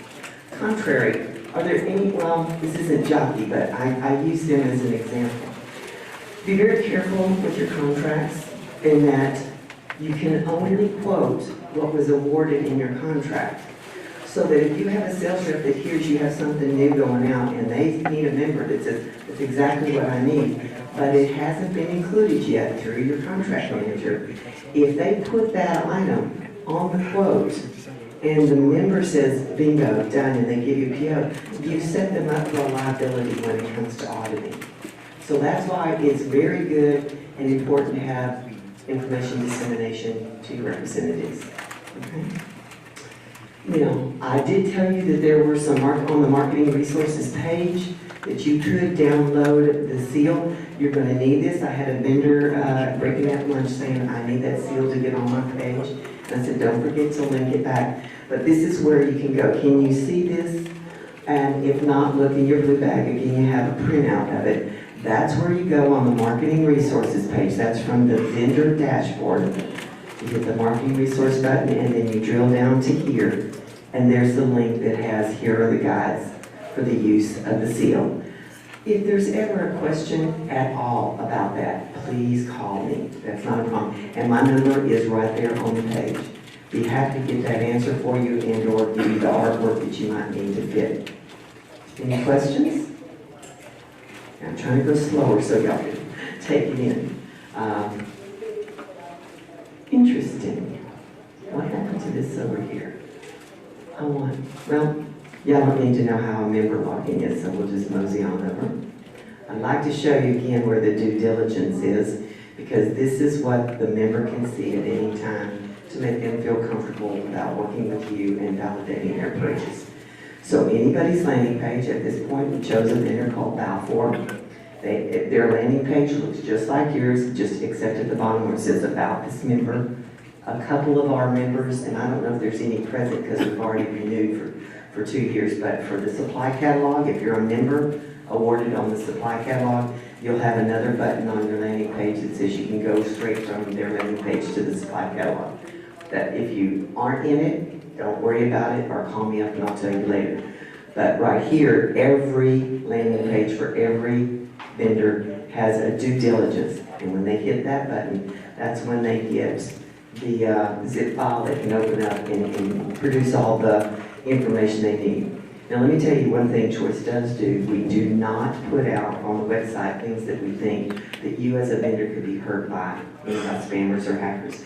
So if they want your W-9, it's not out there. If they want your SAMS report, they have to call us. And if they want a copy of the complete contract, they can only get that if they contact the contract manager. So we're not going to just set y'all up to be hit by every spider that crawls on the web. Okay? Just trying to keep it clean for y'all, but also accessible so the member can be happy about working with you. One of the other things we discussed was the events link. Now this is outside the dashboard. You would go back to the home page for Choice. There's a tab, a maroon tab across the top, reddish maybe now, but it's called About Us. When you hover over About Us, see right here, that's what you're going to look for. And when you hover over that, you get all of these choices. I would suggest at your time and leisure, it's not, what do you call it, sleeping to put you at ease, but I mean reading to put you to sleep. But what we want you to do is access these, and this is where you hit the events button, which brings up a picture like this. It'll have this, over here on the side. But each one of these, if you hit that link there, it will give you a drop down and you can see the date and location and title of what we're hosting or being a part of. So like if it's TASFO, which if those of you that don't know, that's a big Texas Education Association get together every year. We wouldn't be hosting, but we're definitely going to exhibit there. And it's a strong place to go and represent yourself. I would say there's huge numbers of vendors there. And it gives a little description here. And if you need to register, you should be getting an Eventbrite email from Choice inviting you to participate. And if you don't and you see it here, contact your contract manager, let them know you're interested and how to move forward. Is that about right? Karen and Christy, they get it, because they're not going to have a registration online, right? They have to go through the Eventbrite link. Yes, sir. Just one moment. Let me make sure everybody can hear. in such a situation, would that be the vendor comes and sits in the choice partner booth, or they will be presenting separately and you give them a logo or something? That's a great question. I keep forgetting because I've been in the exhibit world for a while, but you would have to have your own booth because as choice partners, we represent all of our vendors, even those on the other side. So it takes all of us, like they say, a village to raise up this group, and that's what it is. You would need your own booth. But having the seal that we're going to pass out, if you see on your desk right there, there is, or your table, we have a table tent that has a QR code on it. We're going to ask you to take a survey before you leave today. That'd be great. You should have gotten an email that, did you get an email? If you check your emails, it should have come through around 11 or so. Fill out that, if you came later, and you didn't register, you're still welcome to take this. Just you have to download the QR Reader app, and then you can get access to our survey. But what I was trying to show you was the seal that's right here. We're going to pass that out to you in a format that is a stand-up, kind of like a little tent thing, so that you can have that at every booth you go to. Hello. Can you hear me? It's, oh, okay. And that way you can represent us in your booth. Now, if you want to call and ask us about how to do a booth, if you've never done booth exhibits before, I've done training here for our own staff when they go out. It could be something very new to you, and you don't have to have very expensive equipment, or you might want to have something very strategic to what you're offering. Call us and talk to us. We'll be glad to help point you in the right direction. We don't prepare that kind of information for you, but we can get you in touch with either through one of the contracts Choice has, or we can help you decide what's going to best market yours. One moment, Ms. Karen.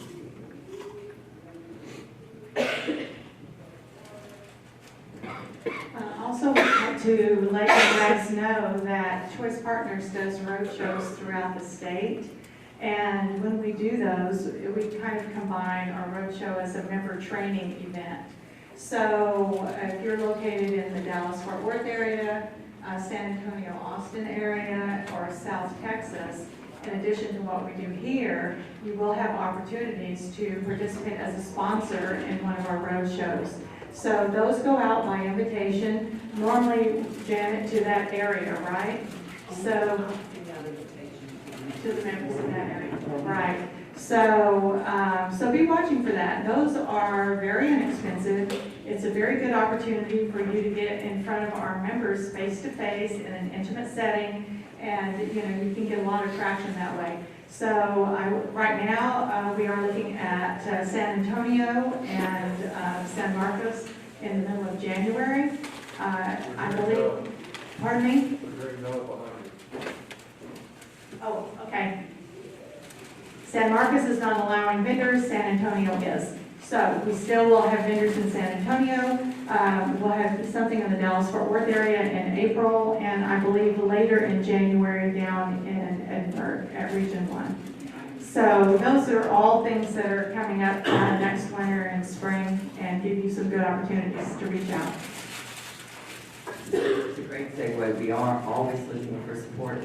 I will tell you that when we started having what we call our road shows, and this is member training, so a lot of what I'm sharing with you about your vendor dashboard, I do the flip side and spend time with our members so they can be empowered to reach and use all the tools that are on the website. And then when we finish that and they have lunch, they turn around and all the vendors that want to participate are behind them. It's one-on-one, straight up, let's talk about my project, what about me? You know, every member customer is, what about me? So I would suggest it's a great way to stay in touch, and you can find those right here on the event page. Any questions about that? I was going to mention, I had a vendor ask me during our break about not putting the seal out because they're actually having a banner made with our seal on it. And I suggested that they make sure that they contact the contract manager to have the latest and greatest of our seal, because we did change our color last year, which they do have the right one. So if you want to have a display printed of that, and I know my technology vendors up in some of the conferences, well, they'll have a TV screen up and have the logo on that rather than having the seal placed up there. But regardless, when I'm at the conference, I'm going to come by and say, hey, and I'll offer you a seal. Texas for howdy. I love it. Hey, howdy. We're just here for y'all. I love it. So, another place you can send the member if they have questions or training your field reps in-house. Send them to our FAQ page. Again, found under the About Us button.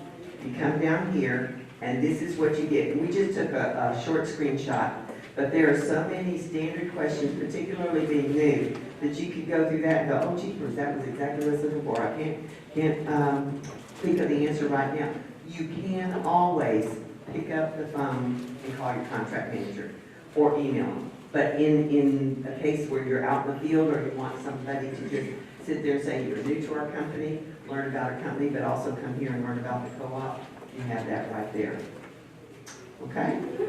Now, we don't need the next slide, but I do want to show you on our website, since they cut me short, I want to give you the rest of the goodies. Here it is. Can you see this where you run down here? There's your events, there's your FAQs. We have member reviews. I get to put a plug for this because I'm always looking to hear from anybody that's been a using member, not just somebody who's your brother or sister-in-law or a friend of a friend. Somebody who actually purchased something from you and they have high praise to say. If you can get that in an email to me or give me their name and let me call them, because we always have to be careful to have permission to print quotes. I would love to, because that's what we're upgrading now, is that page right there. And we'll just keep putting it, and that means anybody else that's a member that's shopping is gonna see the same thing. So please do that. But when you come down here and you hit contact us, there's a little map of where we are, but what I wanna show you is any one of our members or any one of our vendor sales reps or yourself. If you go to our name and you look in the lower left-hand corner down here, it comes up with an email. That turns into an email. Or here is the phone. Joanne's the queen of our 877 number, so it's almost 24/7 with her to get an answer. And the rest of us you can see here. And I think, now they used to have my number there. I guess I don't count anymore. I was just going to say my number's right there, but I guess, oh, there I am. Sorry. Just can't figure out how to spell myself. But we want y'all to know that that is how we are. Like she said, hey, I say howdy. We're all family here because it takes a village to make this engine run and run well and rise the cream to the top. And that's the kind of feedback we've been getting about our co-op. Yes, ma'am. I just have a quick question. So once I learned of my award, I contacted a few entities that were on my target list. And I said, hey, you guys are members of Choice Partners. We've just been awarded a contract. And the people on the end of the line said, I have no idea what you're talking about. Who are those members? Is there a title of a person that is, or how? Because I didn't have access to this at that time. I didn't know who to tell them. I would say start with me, because I deal with field agents. We all work together. We have a database that I might need to update the database for who the best contact is for that entity.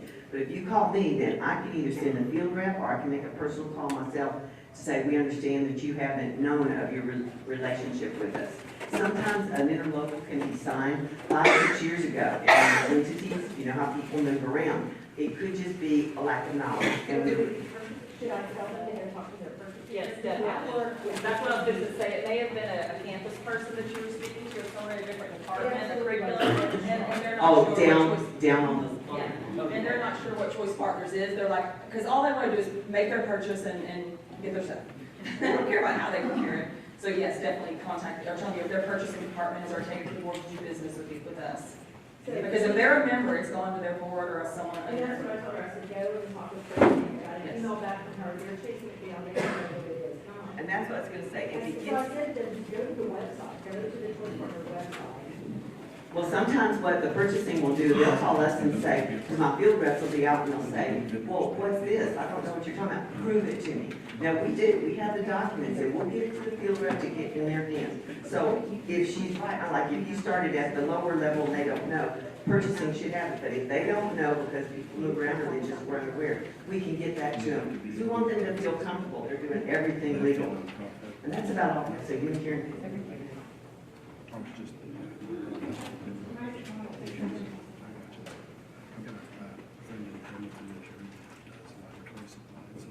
When I was a school district purchasing director, one of the things that always got a vendor further into my office was whether or not they had an awarded contract with a purchasing co-op. So when you do talk to your to purchasing people at an entity, make sure you establish that right away. It could mean the difference between a handshake, thank you for stopping by, or a, hey, why don't you come back into my office and let's visit for a while. So make sure that they know right away that you have an awarded cooperative contract. And then when you're talking to them, like from so many of you heard technology, I mean, normally your point of sale will probably be the technology director, right? But you'll want to let that purchasing director, or you'll ask them to please share with their technology director that you have stopped by, or, you know, give them permission to use their name, you know, when you reach out to them. So, you know, use that as your entry into that district. School districts in particular can be very difficult to break into because the gatekeepers are, you know, forceful. So, but you can just make sure that you, you know, that you let them know that you're legal. You know, that takes a lot of the heat off of whoever the gatekeeper is, and can also give you access to the rest of the district. This is kind of a question and answer period, so if any of you guys have any questions, Christy and I will try to field those for you. Yes? Other products and services that, if you have other products or services that, I fell under this one under security, but I have other stuff, how do we know when you have other contracts coming out so that you can possibly get an additional award? We do have on the website upcoming contracts. So, you know, anything that might be like too different from what you sell, but like Janet said before, if you actually do offer other services, other product, or a value-added service that's not included in your contract, then you'll want to get that added at your renewal. If it's a completely separate thing, almost like a separate business, and some people do that, then you might want to watch for that. But the way you were notified when you responded to the RFP invitation for the reason you're sitting here today is the same way you will be notified for anything else that comes up in any commodity group that you check. So watch your email, make sure that your email addresses are always current in our system, in the eBid system, so that you don't miss a bidding opportunity if something should come up. And there can be multiple email addresses for a vendor in the eBid system. So let's say your CEO wants to know, your bid specialist wants to know, your salesman wants to know whenever we have an RFP coming out. All three have your own username and login and be able to go in and you'd all get notified whenever the next RFP.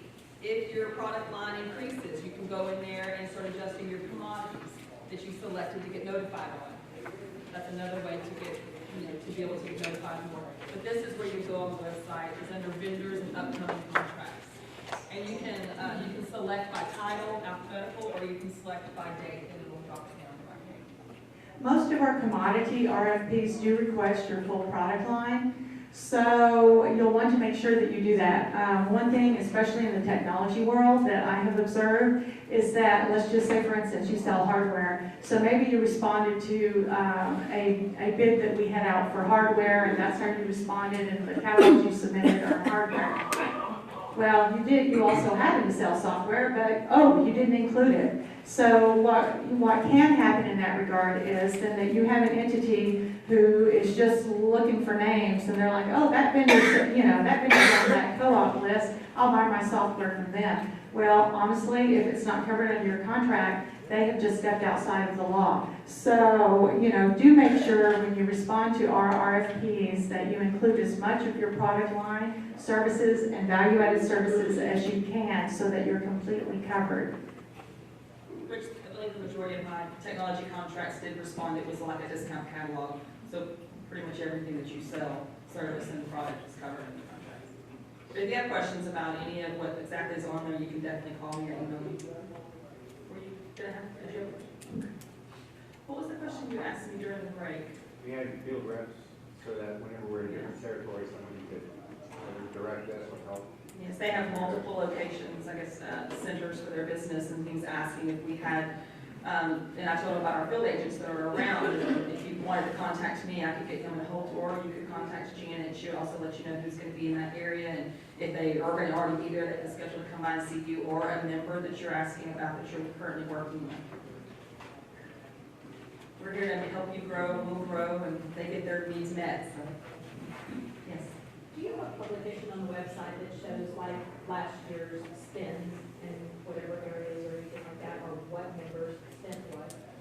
Like any type of reporting that we could see? Not to my knowledge. I know that HCDE does put out some kind of distribution like that. I think as the HCDE in a whole, but I don't think it's split by our department. I'm sure that we could probably work with that in a certain commodity if that's something you're requesting. You know, talking about like if you have a GSA schedule, there's a way that you can go in and see what agencies in the federal government spent what or what have you. I just wondered if you guys had something like The that. database that we have right now, or the software that we have right now, doesn't allow us to capture all that because we have the members sending us the POs in, and so we're manually doing that to an Excel spreadsheet.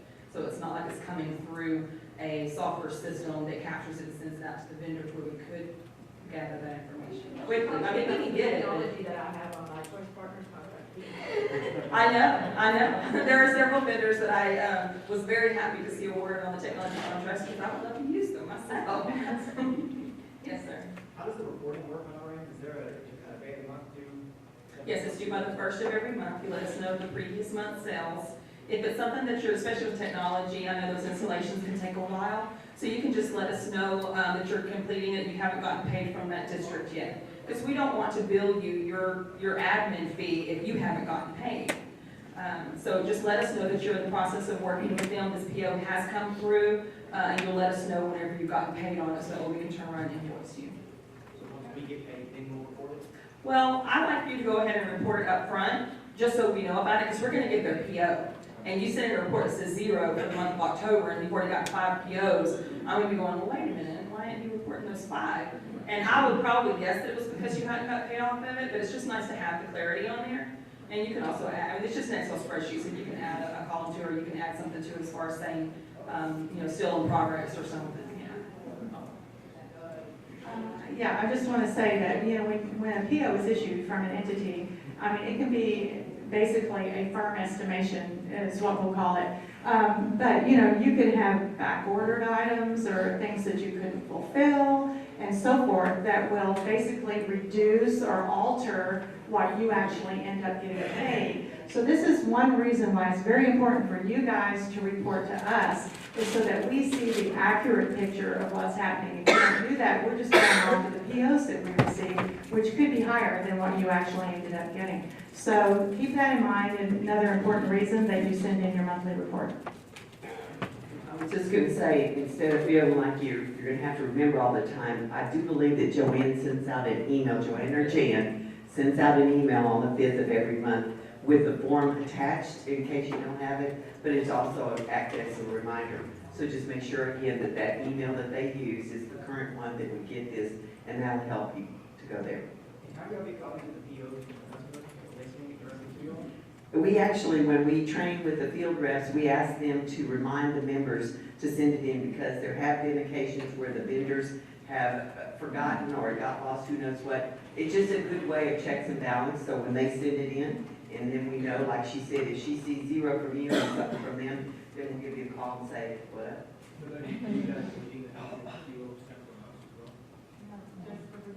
No, whenever we meet with we have an orientation for our members, just like we do for our vendors, and so we let them know to send in. And some of our districts do have the software that they're able to go in there and they send us a report like y'all do. It's not just a copy of the PO, it's a report that shows what they've spent with Choice Partners contracts.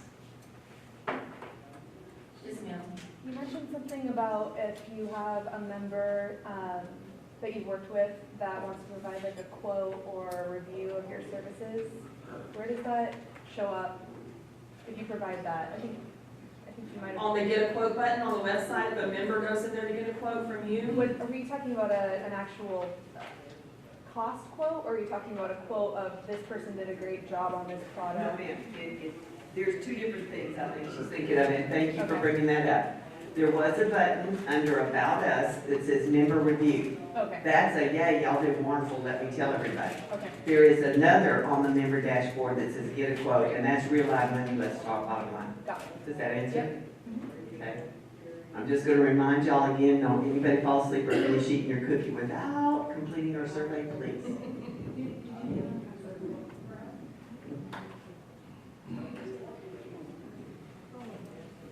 I think I did. Karen asked, and maybe I went too fast, blame it on Michael, because he took it from Karen asked, did I talk about how if you have a non-member to become a customer right away? Is that what you meant? And you're saying if you have already sold to this person once before, is that the answer that you're talking about? They're Or- out there and they get the response, oh, we're gonna have to do an RFP on this, or, oh, you know, we don't have a legal contract or whatever, then they can follow that. Right. Don't let that put a stop or a block in your way. We're here in the office and/or our field rep might be able to go out. After you go, we do not make cold calls with you. But if you've taken a cold call and moved it to a warm reception, and they're interested in your product and service and want to know more about your contract with us, then please get us involved and we'll close the gap. It's on us to show them their benefits and why it's good for them to become a member. It's on your sales rep to represent you well and get the door open with the contract, and then we can move forward. Yes, ma'am. So on the first time in life anybody's ever thought I was quiet, I would say anything, Sherry. So we're brand new. We got our contract awarded a week ago. We got it in the mail. So I don't have anybody that I've done choice work with that could do a review. Could I use, I've been in business 25 years. I've got school districts that are members today of choice. Could they give us a review since they're a choice member? Or does it have to be a purchase that was directly through the choice contract? Good question, and yes, ma'am, it has to be through this contract awarded this time. Okay, and as Karen said, and you were saying you might want to apply for another contract. Any vendor in here can hold multiple contract awards with choice. Don't say, oh jeepers, I filled up with this one and now I want to belong to B, C, and D over here. Y'all can have more than one. You have to go through the same process. You have to be vetted. You have to be awarded. But yes, any of the reviews, or if I do you a Leader's Choice feature, that has to be current. But it's good for them to know if you've got all this past history with them and you just kind of show them benefits, switching over. If they're still on the same train, just going faster. Yes, ma'am. This is gonna sound really weird, but contract manager's name, are you talking about our contract manager or your contract? Our contract manager. The connection. Now, everybody know the difference here?